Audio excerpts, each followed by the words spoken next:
MA, BSc, BEd ಪದವೀಧರರಾದ ತಾವು ಆದರ್ಶ ಶಿಕ್ಷಕರಾಗಿ ಸಾವಿರಾರು ವಿದ್ಯಾರ್ಥಿಗಳ ಬದುಕಿಗೆ ಬೆಳಕಾದವರು. ರಾಜ್ಯ ದಾಸ ಸಾಹಿತ್ಯ ಪರಿಷತ್ತಿನ ಸಂಸ್ಥಾಪಕ ಅಧ್ಯಕ್ಷರಾಗಿ ಕಲ್ಯಾಣ ಕರ್ನಾಟಕದಲ್ಲಿ ಜಿಲ್ಲಾ ಘಟಕಗಳನ್ನು ರಚಿಸಿ ದಾಸ ಸಾಹಿತ್ಯದ ಪ್ರಚಾರ ಮಾಡುತ್ತಲೇ ರಾಜ್ಯ ಮಟ್ಟದ ಸಮ್ಮೇಳನಗಳನ್ನು ಆಯೋಜನೆ ಮಾಡಿ ನಾಡಿನ ಶ್ರೇಷ್ಠ ದಾಸ ಸಾಹಿತ್ಯದ ವಿದ್ವಾಂಸರನ್ನು ಕರೆಸಿ ಈ ಭಾಗದ ಜನಮಾನಸದೊಂದಿಗೆ ಸಾಂಸ್ಕೃತಿಕ ಕೊಂಡಿಯಾಗಿ ಉಡುಪಿ ಪುತ್ತಿಗೆ ಮಠದ ಶ್ರೀಗಳು ಪೂಜ್ಯ ಶ್ರೀ ಸಿದ್ದೇಶ್ವರ ಸ್ವಾಮೀಜಿಗಳ ಪ್ರಶಂಸೆಗೆ ಪಾತ್ರರಾದವರು. ಯುವಕರು ಸಾಹಿತ್ಯ ಮತ್ತು ಸಂಸ್ಕೃತಿಯಂತಹ ಕ್ಷೇತ್ರಗಳಿಂದ ವಿಮುಖರಾಗುತ್ತಿರುವ ಈ ಹೊತ್ತಿನಲ್ಲಿ 1.5 ದಶಕದಿಂದ ದಾಸ ಸಾಹಿತ್ಯ ಪರಿಷತ್ತಿನ ಮೂಲಕ ಶಾಲೆ ಕಾಲೇಜುಗಳಲ್ಲಿ ಜಿಲ್ಲಾ ವಿಭಾಗ ಹಾಗೂ ರಾಜ್ಯ ಮಟ್ಟದ ವಿಚಾರ ಸಂಕಿರಣಗಳು, ಉಪನ್ಯಾಸ ಮಾಲಿಕೆಗಳು ಸೇರಿದಂತೆ ನೂರಾರು ಕಾರ್ಯಕ್ರಮಗಳು ಸಂಯೋಜಿಸಿ ಯುವ ಜಾಗೃತಿ ಮಾಡುವ ಮೂಲಕ ನಾಡಿನಾದ್ಯಂತ ಮನೆಮಾತಾದವರು. ಸಂಪ್ರೀತಿ ಕವನ ಸಂಕಲನ ಮೂಲಕ ಸಾಹಿತ್ಯ ಕ್ಷೇತ್ರ ಪ್ರವೇಶ ಮಾಡಿರುವ ತಾವು ವೈಚಾರಿಕ ಸಂತ ಕನಕದಾಸರು, ಪ್ರಪಂಚದ 7 ಅದ್ಭುತಗಳು, ಕನ್ನಡದ ಅಸ್ಮಿತೆ, ಕನ್ನಡದ ವೈಸಿರಿ ಮೊದಲಾದ ಪುಸ್ತಕ ಪ್ರಕಟಣೆಯ ಕನಸು ಹೊತ್ತಿದವರು. ಕನ್ನಡ ಸಾಹಿತ್ಯ ಪರಿಷತ್ತಿನ ಗೌರವ ಕಾರ್ಯದರ್ಶಿಯಾಗಿ ತಾಲೂಕು ಮಟ್ಟದ ಕನ್ನಡ ಸಾಹಿತ್ಯ ಸಮ್ಮೇಳನಗಳು ಸೇರಿದಂತೆ ಅನೇಕ ಕನ್ನಡ ಕಾರ್ಯಕ್ರಮಗಳು ಆಯೋಜಿಸಿ ಗಡಿಯಲ್ಲಿ ತಳಮಟ್ಟದಿಂದ ಕನ್ನಡ ಬೆಳೆಯಲು ಕಾರಣರಾದವರು.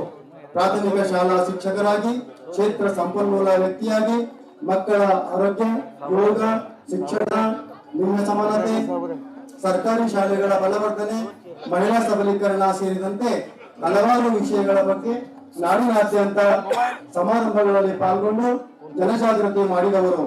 ತಮ್ಮ ಸೇವೆ ಸಾಧನೆಗಳಿಗಾಗಿ ಕನಕಶ್ರೀ ಪ್ರಶಸ್ತಿ, ಜಿಲ್ಲಾಡಳಿತದಿಂದ ಕನ್ನಡ ರಾಜ್ಯೋತ್ಸವ ಪ್ರಶಸ್ತಿ, ಕನಕ ಗೌರವ ಪುರಸ್ಕಾರ, ಕಲ್ಯಾಣ ಕರ್ನಾಟಕ ಯುವ ಸಾಹಿತ್ಯ ರತ್ನ ಪ್ರಶಸ್ತಿ, ಕನ್ನಡ ಸೇವಾ ರತ್ನ ಪ್ರಶಸ್ತಿ ಸೇರಿದಂತೆ ಅನೇಕ ಪ್ರಶಸ್ತಿ ಪುರಸ್ಕಾರಗಳಿಗೆ ಭಾಜನರಾದವರು.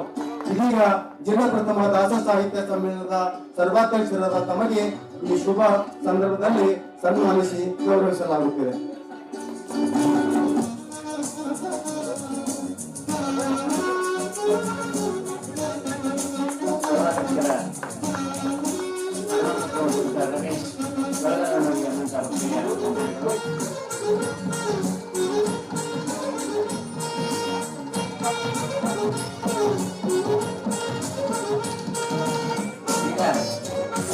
ಈ ಒಂದು ಸಮಾರಂಭದಲ್ಲಿ ಕನ್ನಡ ಸಾಹಿತ್ಯ ಪರಿಷತ್ತು ಇವತ್ತು ಜಿಲ್ಲಾ ಕನ್ನಡ ಸಾಹಿತ್ಯ ಪರಿಷತ್ತು ಆಯೋಜಿಸಿರುವಂತಹ ಜಿಲ್ಲಾ ಪ್ರಥಮ ದಾಸ ಸಾಹಿತ್ಯ ಸಮ್ಮೇಳನ.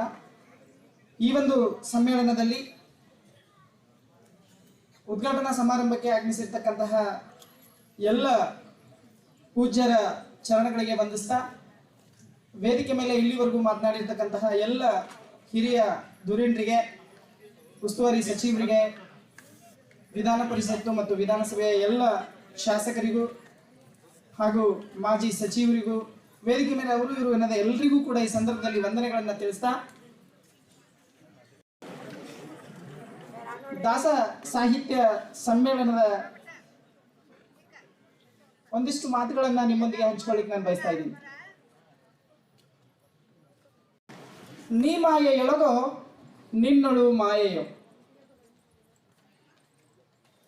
ನೀ ಮಾಯೆ ಎಳಗೋ ನಿನ್ನೊಳು ಮಾಯೆಯೋ, ನೀ ದೇಹದೊಳಗೋ ನಿನ್ನೊಳು ದೇಹವು, ಬಯಲು ಆಲಯದೊಳಗೋ ಆಲಯವು ಬಯಲೊಳಗೋ, ಬಯಲು ಆಲಯವೆರಡು ನಯನದೊಳಗೋ, ನಯನ ಬುದ್ಧಿಯ ಒಳಗೋ ಬುದ್ಧಿ ನಯನದ ಒಳಗೋ, ನಯನ ಬುದ್ಧಿಗಳೆರಡು ನಿನ್ನೊಳಗೋ ಹರಿಗೆ ಎನ್ನುವಂತಹ ಮಾತು.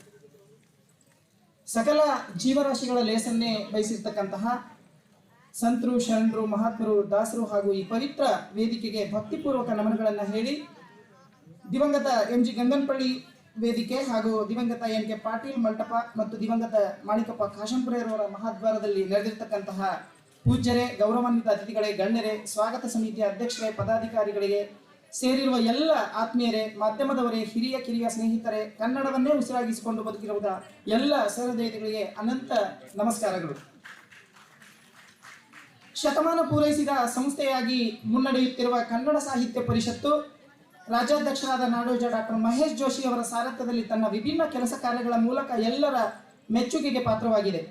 ಪ್ರಪಂಚದಾದ್ಯಂತ ಸದಸ್ಯರು ಹೊಂದಿರುವ ಈ ಸಂಸ್ಥೆ ಸಮಸ್ತ ಕನ್ನಡಿಗರ ಅಸ್ಮಿತೆಯಾಗಿ ಕನ್ನಡ ಸಾಹಿತ್ಯ, ಸಂಸ್ಕೃತಿ, ಪರಂಪರೆ ಉಳಿಸಿ ಬೆಳೆಸಲು ಹಲವು ಯೋಜನೆಗಳನ್ನು ಹಾಕಿಕೊಂಡು ಕಾರ್ಯಪ್ರವೃತ್ತವಾಗಿದೆ. ವಿನೂತನ ಕೆಲಸ ಕಾರ್ಯಗಳಿಂದಲೇ ಹೆಸರುವಾಸಿಯಾದಂತಹ ಜಿಲ್ಲಾ ಕನ್ನಡ ಸಾಹಿತ್ಯ ಪರಿಷತ್ತು ಬೀದರ್ ಜಿಲ್ಲಾಧ್ಯಕ್ಷ ಶ್ರೀ ಸುರೇಶ್ ಚನ್ಶೆಟ್ಟಿ ಅವರ ಸಾರಥ್ಯದಲ್ಲಿ ಹಲವು ನವನವೀನ ಪ್ರಯೋಗಗಳಿಗೆ ಕೈ ಹಾಕಿ ಗಡಿಯಲ್ಲಿ ಕನ್ನಡವನ್ನ ತಳಮಟ್ಟದಿಂದ ಕಟ್ಟುತ್ತಾ ಇಂದು ಜನಮನ್ನಣೆಗೆ ಪಾತ್ರವಾಗಿದೆ. ಅಧ್ಯಕ್ಷ ಶ್ರೀ ಸುರೇಶ್ ಚನ್ಶೆಟ್ಟಿ ಅವರು ಈ ಹಿಂದೆ ಮಹಿಳಾ ಸಾಹಿತ್ಯ ಸಮ್ಮೇಳನ, ಯುವ ಸಾಹಿತ್ಯ ಸಮ್ಮೇಳನ, ಕೃಷಿ ಸಮ್ಮೇಳನ, ಪ್ರಸ್ತುತ ದಾಸ ಸಾಹಿತ್ಯ ಸಮ್ಮೇಳನ ಹೀಗೆ ವಿಭಿನ್ನ ಹೆಜ್ಜೆಗಳು ನೀಡುತ್ತಾ ಬೀದರ್ ಕನ್ನಡ ಸಾಹಿತ್ಯ ಪರಿಷತ್ತಿನ ಇತಿಹಾಸದಲ್ಲಿಯೇ ಒಂದು ಹೊಸ ಮೈಲಿಗಲ್ಲು ನಿರ್ಮಿಸುತ್ತಿದ್ದಾರೆ ಎಂದರೆ ತಪ್ಪಾಗದು.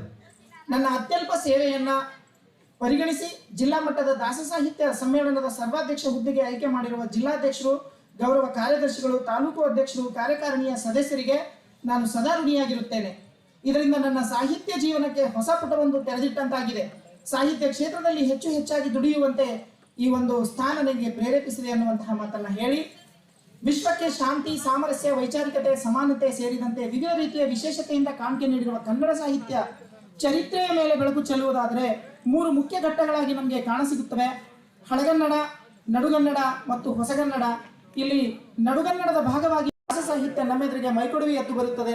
ಜ್ಞಾನಪೀಠ ಪ್ರಶಸ್ತಿ ಪುರಸ್ಕೃತ ಕನ್ನಡದ ಗಾರುಡಿಗ ವರಕವಿ ದ ರಾ ಬೇಂದ್ರೆ ಅವರು ಹೇಳುವಂತೆ, ಜೈನರ ಕಾವ್ಯದ ಶರಣರ ವಚನದ ದಾಸರ ಹಾಡಿನದಿ ನಾಡು. ಸಾಹಿತ್ಯ ಮತ್ತು ಸಂಸ್ಕೃತಿಯಿಂದ ಕನ್ನಡ ನಾಡು ಸಂಪದ್ಭರಿತವಾಗಿದೆ. ಆದಿಕವಿ ಪಂಪನಿಂದಿಡಿದು ಪ್ರಸ್ತುತ ಕಾಲದವರೆಗೂ ಮನುಕುಲದ ಒಳಿತಿಗಾಗಿ ಮಿಡಿದಿರುವ ಕನ್ನಡ ಸಾಹಿತ್ಯದ ತವನಿಧಿಗಳಲ್ಲಿ ದಾಸ ಸಾಹಿತ್ಯವೂ ಒಂದು. ದಾಸ ಸಾಹಿತ್ಯಕ್ಕೆ ಮುಖ್ಯ ಭಕ್ತಿಯಾದರೂ ಸಹ ಕನ್ನಡ ಸಾಹಿತ್ಯ ಹಾಗೂ ಕರ್ನಾಟಕ ಸಂಗೀತಕ್ಕೆ ಸಮೃದ್ಧಿ ನೀಡಿದ್ದು ದಾಸ ಸಾಹಿತ್ಯ ಎನ್ನುವುದು ನಾವು ಮರೆಯುವಂತಿಲ್ಲ. ಕನ್ನಡ ಸಾಹಿತ್ಯಕ್ಕೆ ಅಪೂರ್ವ ಕೊಡುಗೆಯಾದ ದಾಸ ಸಾಹಿತ್ಯ ಕನ್ನಡ ಸಂಸ್ಕೃತಿ ಪರಂಪರೆಯ ಮಹತ್ವಪೂರ್ಣ ಭಾಗವಾಗಿದೆ. ದಾಸ ಸಾಹಿತ್ಯದಲ್ಲಿ ಕಂಡುಬರುವ ಭಾಷಿಕ ಹಾಗೂ ಸಾಹಿತ್ಯಿಕ ಸೊಬಗು, ಆಧ್ಯಾತ್ಮಿಕ ಬೆಡಗು, ಸಂಗೀತದ ಮೆರಗು ಅನನ್ಯ. ಇದು ಜ್ಞಾನ, ಮನೋಲ್ಲಾಸ ಮತ್ತು ಜೀವ ಸಂಸ್ಕಾರಗಳ ತ್ರಿವೇಣಿ ಸಂಗಮ ಅಂತ ಹೇಳಬಹುದು. ದಾಸ ಸಾಹಿತ್ಯ ಎಂದರೆ ಇದು ಭಕ್ತಿ ಹಾಗೂ ವೈಚಾರಿಕತೆಯ ನೆಲೆಗಟ್ಟಿನ ಸಾಹಿತ್ಯ. ಇಲ್ಲಿ ಭಕ್ತಿ ಮೂಲ ದ್ರವ್ಯವಾದರೂ ಸಹ ಸಮಾಜ ಸುಧಾರಣೆ ಅದರ ಫಲಿತವಾಗಿದೆ. ಹರಿಭಕ್ತರು ರಚಿಸಿದ ಭಕ್ತಿ ಚಳುವಳಿಯ ಸಾಹಿತ್ಯ ಇದಾಗಿದೆ. ದಾಸರೆಲ್ಲರೂ ಹರಿದಾಸರು ಎಂದರೆ ವಿಷ್ಣುವಿನ ಆರಾಧಕರು. ಆದ್ದರಿಂದ ಭಕ್ತಿಯನ್ನೇ ಮುಖ್ಯ ಸ್ಥಾಯಿಯಾಗಿಸಿಕೊಂಡು ಸಾಹಿತ್ಯ ರಚಿಸಿರ್ತಕ್ಕಂಥದ್ದು. ದಾಸ ಎಂದರೆ ಗುಲಾಮಿತನವಲ್ಲ, ಬದಲಿಗೆ ವಿನಯದ ಪ್ರತೀಕ. ತನಗಿಂತ ಶ್ರೇಷ್ಠವಾದ ಶಕ್ತಿಯೊಂದು ಜಗತ್ತನ್ನ ಪಾಲಿಸುತ್ತಿದೆ, ನಾನು ಶಕ್ತಿಯ ಪ್ರೇರಕ, ಶಕ್ತಿಯ ಸೇವಕ ಎಂಬ ಭಾವವಿದೆ. ಅಲ್ಲದೆ ಎಲ್ಲರೂ ನನಗಿಂತ ದೊಡ್ಡವರು, ನಾನು ಅತ್ಯಂತ ಕಿರಿಯ ಎಂಬ ಭಾವ, ಭಕ್ತಿ ಇಲ್ಲಿದೆ ಅಂತ ಹೇಳ್ಬೋದು. ಎನಗಿಂತ ಕಿರಿಯರಿಲ್ಲ ಎಂಬ ಶರಣರ ಭಾವ ಇಲ್ಲಿ ಎದ್ದು ಕಾಣುತ್ತದೆ. ಹರಿ ಎಂಬುದು ದೈವವಾಗಿ ಕಂಡರೂ ಸಹ ದಾಸರು ತಮ್ಮ ಸಾಹಿತ್ಯದಲ್ಲಿ ಸತ್ಯ, ನ್ಯಾಯ, ನೀತಿ, ಧರ್ಮ, ಪ್ರೀತಿ, ಮಮತೆ, ವೈಚಾರಿಕತೆಯ ದಾಸರಾಗಿ ಸಾಹಿತ್ಯ ರಚಿಸಿರುವುದನ್ನು ನಾವು ನೋಡುತ್ತೇವೆ. ಇದುವೇ ದಾಸ ಸಾಹಿತ್ಯ. ದಾಸ ಸಾಹಿತ್ಯ ಮೂಲ ಆಶಯಗಳ ಬಗ್ಗೆ ಯೋಚಿಸುವುದಾದರೆ, ಯಾವುದೇ ಸಾಹಿತ್ಯದ ಮೂಲ ಆಶಯ ಮನುಷ್ಯನಲ್ಲಿ ಪರಿವರ್ತನೆಗೆ ಅವಕಾಶವನ್ನು ಕಲ್ಪಿಸಿ ಅವನಲ್ಲಿ ಬದಲಾವಣೆ ತರುವುದಾಗಿದೆ. ಸಾಹಿತ್ಯ ಮಾನವನ ಅಂತರಂಗ ಪರಿಶೋಧನೆ ಮೂಲಕ ಅಂತರಂಗ ವಿಕಸನಕ್ಕೆ ಕೆಲಸ ಮಾಡುತ್ತದೆ. ಈ ವಿಕಸನಕ್ಕೆ ಕನ್ನಡ ಸಾಹಿತ್ಯ ಚರಿತ್ರೆಯಲ್ಲಿ ಅಚ್ಚಳಿಯದೆ ಉಳಿದು ಬಂದಿರುವ ವಚನ ಮತ್ತು ದಾಸ ಸಾಹಿತ್ಯ ಅಮೂಲ್ಯ ಕೊಡುಗೆ ನೀಡಿರುವುದನ್ನು ನಾವು ಕಾಣುತ್ತೇವೆ. ಶರಣರು ಜನಸಾಮಾನ್ಯರನ್ನ ಸಾಹಿತ್ಯದೆಡೆಗೆ ಕರೆತಂದರೆ, ದಾಸರು ತಾಳ ತಂಬೂರಿ ಹಿಡಿದು ಸಾಹಿತ್ಯವನ್ನೇ ಜನಸಾಮಾನ್ಯರೆಡೆಗೆ ಕೊಂಡೊಯ್ದಿರ್ತಕ್ಕಂತಹ ಖ್ಯಾತಿಯನ್ನ ಹೊಂದಿರತಕ್ಕಂಥವ್ರು. ಕಾಲಿಗೆ ಗೆಜ್ಜೆ ಕಟ್ಟಿ ಲಜ್ಜೆ ಬಿಟ್ಟು ದಾಸರು ಶ್ರೀಸಾಮಾನ್ಯನ ಗುಡಿಸಲಿಗಳು ತೆರಳಿ ಅಂತರಂಗ ಪರಿಶೋಧನೆಗೆ ಕರೆಕೊಟ್ಟು ಸಹಜ ಮಾನವ ಧರ್ಮವನ್ನ ಕಟ್ಟಿ ಬೆಳೆಸಿರ್ತಕ್ಕಂಥವ್ರು. ಭಾರತ ಸಂವಿಧಾನದ ಪೀಠಿಕೆಯಲ್ಲಿನ ಸಾಮಾಜಿಕ ನ್ಯಾಯ, ಸ್ವಾತಂತ್ರ್ಯ, ಸಮಾನತೆ ಹಾಗೂ ಭ್ರಾತೃತ್ವ ಭಾವನೆಯನ್ನ ಜನರಲ್ಲಿ ಮೂಡಿಸಲು ಅಂದೇ ತಮ್ಮ ಅನುಭವದ ಕೀರ್ತನೆಗಳ ಮೂಲಕ ದಾಸರು ಶ್ರಮಿಸುವುದನ್ನು ನಾವು ಕಾಣುತ್ತೇವೆ. ಸಂವಿಧಾನದ ಆಶಯಗಳು ಮೂಲಭೂತ ಹಕ್ಕು ಮತ್ತು ಕರ್ತವ್ಯಗಳಿಗೆ ಪ್ರಧಾನ ಅವಕಾಶ ಕಲ್ಪಿಸಿ ಮಾನವೀಯತೆಯನ್ನ ಪೋಷಿಸಿದ ಕೀರ್ತಿ ದಾಸ ಸಾಹಿತ್ಯಕ್ಕೆ ಸಲ್ಲುತ್ತದೆ. ಅದಕ್ಕೆ ನಿದರ್ಶನವಾಗಿ ನಾವು ನೋಡುವುದಾದರೆ, ಕುಲವೆನ್ನುತಿಹರು, ಕುಲವ್ಯಾವುದು ಸತ್ಯ ಸುಖವುಳ್ಳ ಜನರಿಗೆ ಎನ್ನುವಂತಹ ಪ್ರಶ್ನೆಯನ್ನ ದಾಸರು ನಮಗೆ ಮಾಡ್ತಾರೆ. ಆತ್ಮ ಯಾವ ಕುಲ, ಜೀವ ಯಾವ ಕುಲ, ತತ್ವೇಂದ್ರಿಯಗಳ ಕುಲ ಪೇಳಿರಯ್ಯ ಎನ್ನುವಂತಹ ಪ್ರಶ್ನೆ. ಆ ಪ್ರಶ್ನೆಗಳಿಗೆ ಇವತ್ತಿಗೂ ಕೂಡ ಉತ್ತರ ಹುಡುಕ್ಲಿಕ್ಕೆ ಆಗೋದಿಲ್ಲ. ಆ ಪ್ರಶ್ನೆಗಳಾಗೇ ಉಳಿದಿವೆ. ಇವತ್ತಿಗೂ ಆ ಉತ್ತರವನ್ನು ನಮ್ಗೆ ಹುಡುಕ್ಲಿಕ್ಕೆ ಸಾಧ್ಯ ಆಗ್ತಾ ಇಲ್ಲ ಅನ್ನುವಂತಹ ಮಾತು ಎಂದು ಕೇಳುವ ಮೂಲಕ ಸಮಾನತೆ, ಸ್ವಾತಂತ್ರ್ಯ ಕೀರ್ತನೆಗಳಲ್ಲಿ ತೋರಿಸಿದ್ದಾರೆ. 21ನೇ ಶತಮಾನದಲ್ಲಿ ನಾವು ಬದುಕ್ತಾ ಇದ್ದೀವಿ. 21ನೇ ಶತಮಾನದ ಈ ತಂತ್ರಜ್ಞಾನ ಯುಗದಲ್ಲಿಯೂ ವಿಜ್ಞಾನದಿಂದ ನಾವು ಸಾಕಷ್ಟು ಪ್ರಗತಿ ಸಾಧಿಸಿದ್ದೀವಿ. ಆದರೂ ಸಹ ಮನುಷ್ಯ ವಿವೇಕ ಶೂನ್ಯತೆಯಿಂದ ಬದುಕುತ್ತಿರುವುದು ದುರಂತವೇ ಸರಿ. ಮನುಷ್ಯ ಇಂದು ಹಿತಕಾರಿಯಾದ ವಿಜ್ಞಾನ ಜ್ಞಾನಗಳೆಲ್ಲ ತನ್ನ ಸ್ವಾರ್ಥಕ್ಕಾಗಿ ಬಳಸಿ ಸ್ವತಃ ಸುಟ್ಟು ಕರಕಲಾಗುವ ಮಟ್ಟಿಗೆ ಬಂದು ನಿಂತಿದ್ದಾನೆಂದರೆ ಅದು ತಪ್ಪಾಗದು ಅಂತ ನಾನು ಭಾವಿಸ್ತೀನಿ. ಇಂದು ವಿಜ್ಞಾನ ಅನಂತಮುಖಿಯಾಗಿ ಸೃಷ್ಟಿಯಲ್ಲಿನ ವಿಸ್ಮಯಗಳನ್ನ ಮನುಷ್ಯನ ಅಭಿವೃದ್ಧಿಗೆ ತೆರೆದುಕೊಡುತ್ತಿದೆ. ಆದರೆ ಮಾನವ ಅಂತಃಕರಣವನ್ನ ಕಳೆದುಕೊಂಡು ಸಾಮಾಜಿಕ ಕಾಳಜಿ ಮರೆತು ಬದುಕುತ್ತಿರುವುದು ವಿಪರ್ಯಾಸವೇ ಸರಿ. ಮನುಷ್ಯನು ಬದುಕುವ ರೀತಿ ಹೇಗಿರಬೇಕು ಎಂಬುದನ್ನ ಪುರಂದರದಾಸರು ತಮ್ಮ ಒಂದು ಕೀರ್ತನೆಯಲ್ಲಿ ಬಹಳ ಅದ್ಭುತವಾಗಿ ಹೇಳಿರ್ತಕ್ಕಂಥದ್ದನ್ನ ಇಲ್ಲಿ ನೋಡ್ತೀವಿ ನಾವು. ವಿಷವಿಕ್ಕಿದವಗೆ ಷಡ್ರಸನ ಉಣಿಸಲೇಬೇಕು, ದ್ವೇಷ ಮಾಡಿದವನ ಪೋಷಿಸಲು ಬೇಕು, ದ್ವೇಷ ಮಾಡಿದವನ ಪೋಷಿಸಲು ಬೇಕು, ಪುಸಿಯಾಡಿ ಕೆಡಿಸುವನ ಹಾಡಿ ಹರಸಲು ಬೇಕು. ಎಂತಹ ವಿಶಾಲತೆ! ನಾವು ದಾಸರ ಕೀರ್ತನೆಗಳಿಗೆ ಯಾಕೆ ಬದುಕಿನಲ್ಲಿ ಅಳವಡಿಸ್ಕೊಳ್ಬೇಕು ಅನ್ನುವಂತಹ ವಿಚಾರಕ್ಕೆ ಬಂದಾಗ ಈ ಮಾತು ನಮಗೆ ಬಹಳ ಪ್ರೇರಣೆ ನಿಲ್ತದೆ ಅನ್ನುವಂತಹ ಮಾತು. ಪುಸಿಯಾಡಿ ಕೆಡಿಸುವನ ಹಾಡಿ ಹರಸಲು ಬೇಕು, ಮೋಸ ಮಾಡುವನ ಹೆಸರು ಮಗನಿಗಿಡಬೇಕು ಅನ್ನುವಂತಹ ಎಷ್ಟು ದೊಡ್ಡ ಮನಸ್ಸು ಹೇಳಿರೋದು. ಈ ರೀತಿಯ ಸಾಹಿತ್ಯನೇ ನಮಗೆ ಅತಿಯಾಗಿ ಗಟ್ಟಿ ಮಾಡುವಂಥದ್ದು. ಮೋಸ ಮಾಡಿದವನ ಹೆಸರನ್ನು ಮಗನಿಗಿಡಬೇಕು ಅನ್ನುವಂತಹ ಮಾತನ್ನ ದಾಸರು ಹೇಳ್ತಾರೆ ಅಂದ್ರೆ ಎಷ್ಟು ಔದಾರ್ಯ ಇದೆ ಆ ಸಾಹಿತ್ಯದಲ್ಲಿ ಅನ್ನುವಂಥದ್ದು ನಮಗೆ ಎದ್ದು ಕಾಣುತ್ತೆ ಎಂದು ಹೇಳುವ ಮೂಲಕ ದಾಸರು ಹೃದಯ ವೈಶಾಲ್ಯತೆಯನ್ನು ಮೆರೆದಿದ್ದಾರೆ. ಸತ್ಯ ಧರ್ಮ ಮಾನವ ಧರ್ಮದ ಪ್ರತೀಕವಾದ ದಾಸ ಸಾಹಿತ್ಯ ಪ್ರಸ್ತುತ ಅತಿ ಅವಶ್ಯಕ ಎಂಬುದು ನಾವೆಲ್ಲರೂ ಮನಗಾಣಬೇಕಾಗಿದೆ. ಇಲ್ಲಿ ಬಹಳ ಒಂದು ದಾಸ ಸಾಹಿತ್ಯದ ಬಗ್ಗೆ ನಾವು ಆಲೋಚನೆ ಮಾಡಬೇಕಾದ್ರೆ ಈ ವಿಷಯ ಬಹಳ ಪೂರಕವಾಗಿ ನಿಲ್ತದೆ. ಅದ್ರ ಬಗ್ಗೆ ಪ್ರತಿಯೊಬ್ಬರು ಗಮನ ಕೊಟ್ಟು ಕೇಳ್ರಿ ಅಂತ ನಾನು ವಿನಂತಿಯನ್ನು ಮಾಡ್ಕೊಳ್ತೀನಿ. ದಾಸ ಸಾಹಿತ್ಯದ ಉಗಮ ಕನ್ನಡ ನಾಡಿನಾದ್ಯಂತ ವಿಶೇಷವಾಗಿ ಗ್ರಾಮೀಣ ಪ್ರದೇಶದಲ್ಲಿ ದೇವರ ನಾಮಗಳು ಹಾಡುತ್ತಾ ಬೀದಿ ಬೀದಿಗಳಲ್ಲಿ ಸುಳಿದಾಡುವ ವಿಶಿಷ್ಟ ಉಡುಪು ತೊಟ್ಟ ದಾಸಯ್ಯಗಳು ನಾವು ಇಂದಿಗೂ ಕೂಡ ನೋಡ್ತೀವಿ. ಪ್ರಸ್ತುತ ದಾಸಯ್ಯರ ಸಂಖ್ಯೆ ಕ್ಷೀಣಿಸಿದೆ. ಕನ್ನಡ ನಾಡಿನಲ್ಲಿ ಈ ದಾಸ ಸಾಹಿತ್ಯ ಬೇರ್ಪಡಿಸಲಾಗದ ಎರಕವಾಗಿ ಬೆರೆತು ಹೋಗಿರುವ ಒಂದು ವಿಶಿಷ್ಟ ಸಾಹಿತ್ಯ ಪ್ರಕಾರವಾಗಿದೆ ಎಂದರೆ ತಪ್ಪಾಗದು. ಕೀರ್ತನೆಗಳೆಂದು ಹರಿದಾಸರ ಹಾಡುಗಳು ಪ್ರಸಿದ್ಧವಾಗಿದ್ದರೂ ಸಹ ಶರಣರು ಹಾಡಿದ ಪದಗಳು ಕನ್ನಡದ ಮೊದಲ ಕೀರ್ತನೆಗಳು ಅನ್ನುವಂತಹ ಮಾತನ್ನ ನಾವು ಒಪ್ಕೊಳ್ಳೇಬೇಕು. ಪ್ರಪಂಚಕ್ಕೆ ವಚನಗಳ ಮೂಲಕ ಅಪೂರ್ವ ಕಾಣಿಕೆ ಕೊಟ್ಟ ಶಿವಶರಣರನ್ನೇ ನಾನು ಶಿವದಾಸರು ಅನ್ನ ಉಲ್ಲೇಖ ಮಾಡಕ್ಕೆ ಇಷ್ಟಪಟ್ಟಿದ್ದೀನಿ. ವಿಶೇಷವಾಗಿ ಹರಿಯನ್ನ ಆರಾಧಿಸುವಂತಹ ಹರಿದಾಸರು ಇಲ್ಲಿ ಶಿವನನ್ನ ಆರಾಧಿಸುವಂತಹ ಶಿವದಾಸರು ಅನ್ನುವಂತಹ ಉಲ್ಲೇಖವನ್ನ ಮಾಡಿರ್ತಕ್ಕಂಥದ್ದು. ಅದಕ್ಕೆ ಅನೇಕ ಪುರಾವೆಗಳು ಕೂಡ ಸಿಗ್ತವೆ. ತಮ್ಮ ಕಾಲಕ್ಕೆ ಕನ್ನಡದಲ್ಲಿಲ್ಲದ ಹಾಡುಗಳು ಬರೆಯಲು ಮೊದಲಿಗರಾದರು. 12ನೇ ಶತಮಾನಕ್ಕಿಂತ ಮುಂಚೆಯೇ ಶಿವದಾಸರು ಹಾಡುಗಳು ಬರೆದಿದ್ರು ಅವು ನಮಗೆ ಲಭ್ಯವಿಲ್ಲ. ಆದರೆ ಬಸವಾದಿ ಶರಣರು ರಚಿಸಿದ ಹಾಡುಗಳು ನಮಗೆ ಹೇರಳವಾಗಿ ದೊರೆಯುತ್ತವೆ ಎಂದು ಬಸವರಾಜು ಅವರು ಶಿವದಾಸ ಗೀತಾಂಜಲಿಯಲ್ಲಿ ತನ್ನ ಪ್ರಸ್ತಾವನೆಯಲ್ಲಿ ತಿಳಿಸಿರ್ತಕ್ಕಂಥದ್ದು. ವಚನಗಳಿಗಿಂತ ಭಿನ್ನವಾಗಿ ಕಾಣುವ ಕಾರಣದಿಂದಲೇ ಅವುಗಳನ್ನು ಸ್ವರಪದ ಎಂದು ಕರೆಯುವುದುಂಟು. ಸಕಲೇಶ ಮಾದರಸ ಬರೆದಿರುವ ಈ ಕೆಳಗಿನ ಹಾಡು ಕೀರ್ತನೆ ಪರಂಪರೆಯ ಮೊಟ್ಟ ಮೊದಲ ಕೃತಿ ಎನ್ನುವಂಥದ್ದು ಹೇಳಬಹುದು.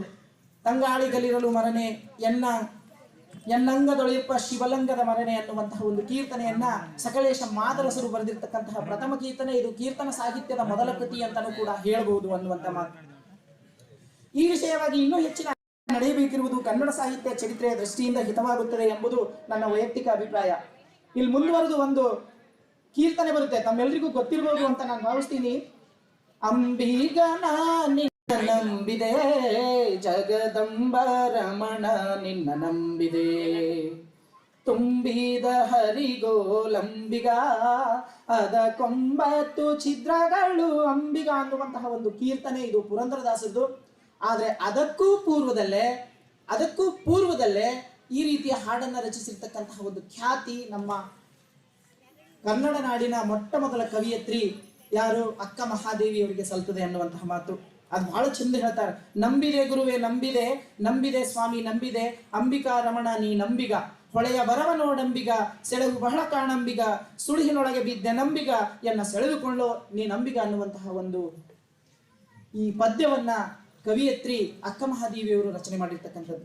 ಕರ್ನಾಟಕದಲ್ಲಿ ದಾಸ ಸಾಹಿತ್ಯ 13ನೇ ಶತಮಾನದಲ್ಲಿ ಮಧ್ವಾಚಾರ್ಯರಿಂದ ಆರಂಭಿಸಲಾಗಿ ವಿಷ್ಣುವನ್ನ ಸ್ತುತಿಸಲು ಸಂಗೀತ ರೂಪದಲ್ಲಿ 12 ಸ್ತೋತ್ರಗಳು ರಚಿಸಿದರು.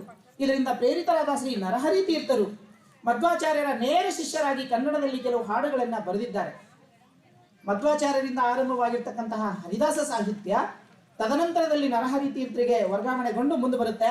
13-14ನೇ ಶತಮಾನದಲ್ಲಿ ಜೀವಿಸಿದ್ದ ಇವರು ಹರಿದಾಸ ಕೀರ್ತನೆಯ ಪರಂಪರೆಯ ಆದ್ಯ ಕೃತಿಕಾರರೆಂದು ಅನೇಕ ವಿದ್ವಾಂಸರು ಹೇಳುವುದುಂಟು. ನರಹರಿ ತೀರ್ಥರ ನಂತರ 15ನೇ ಶತಮಾನದವರೆಗೂ ಬೇರಾವ ಹರಿದಾಸರು ಕಾಣಿಸುವುದಿಲ್ಲ.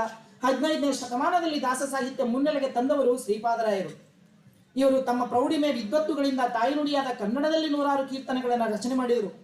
ಶ್ರೀಪಾದರಾಯರಿಗಿಂತ ಮುಂಚೆ ಸಂಸ್ಕೃತವನ್ನೇ ಆಧಾರವಾಗಿಟ್ಟುಕೊಂಡು ಬರೆಯುವಂತಹ ದಾಸ ಸಾಹಿತ್ಯ ಇತ್ತು. ಶ್ರೀಪಾದರಾಯರು ಕನ್ನಡಕ್ಕೆ ಮುನ್ನುಡಿಯನ್ನ ಬರೆದಿರ್ತಕ್ಕಂತಹ ಕೀರ್ತನಕಾರರು ಅಂತ ಹೇಳ್ಬೋದು. ವಿಚಾರಗಳು ಹೆಚ್ಚೆಚ್ಚು ಜನರಿಗೆ ತಲುಪಬೇಕಾದರೆ ಜನರಾಡುವ ಭಾಷೆ ಮುಖ್ಯವೆಂಬುದು ಅರಿತು ಕನ್ನಡವನ್ನ ಬಳಸಿಕೊಂಡ ಶ್ರೀಪಾದರಾಯರು ಹರಿದಾಸ ಪರಂಪರೆಯಲ್ಲಿ ಕನ್ನಡಕ್ಕೆ ವಿಶೇಷ ಆದ್ಯತೆಯನ್ನು ನೀಡಿರುವ ಮೊದಲ ದಾಸರೆಂದೇ ಪ್ರಖ್ಯಾತರಾಗಿದ್ದಾರೆ. ನರಹರಿ ತೀರ್ಥರಿಂದ ಆರಂಭವಾದ ಕನ್ನಡ ದಾಸ ಸಾಹಿತ್ಯ ಶ್ರೀಪಾದರಾಯರು, ವ್ಯಾಸರಾಯರು, ಕನಕದಾಸರು, ಪುರಂದ್ರದಾಸರು, ವಾದಿರಾಜರು, ರಾಘವೇಂದ್ರ ತೀರ್ಥರು ಹೀಗೆ ಅನೇಕ ದಾಸರಿಂದ 15ರಿಂದ 19ನೇ ಶತಮಾನದವರೆಗೂ ಸುಮಾರು 320 ದಾಸರು 45,000 ಕೀರ್ತನೆಗಳನ್ನ ನಾವು ನೋಡ್ಲಿಕ್ಕೆ ಸಿಗುತ್ತೆ ಎನ್ನುವಂತಹ ಮಾತು. 320 ದಾಸರು ಬರ್ತಾರೆ. 320 ದಾಸರಿಂದ 45,000 ಕೀರ್ತನೆಗಳನ್ನ ಇಲ್ಲಿ ರಚಿಸಿರ್ತಕ್ಕಂಥದ್ದು ಇದು ಕನ್ನಡ ನಾಡಿಗೆ ಬಹುದೊಡ್ಡ ಕೊಡುಗೆ ಅಂತಾನೆ ಹೇಳಬಹುದು. ಅದರಲ್ಲಿ ಮತ್ತೆ ವ್ಯಾಸಕೂಟ, ದಾಸಕೂಟ ಅಂತ ಬರುತ್ತೆ. ಹರಿದಾಸರು 2 ವಿಭಾಗಗಳನ್ನು ಒಳಗೊಂಡಿದ್ದು ವ್ಯಾಸಕೂಟ ಮತ್ತು ದಾಸಕೂಟ.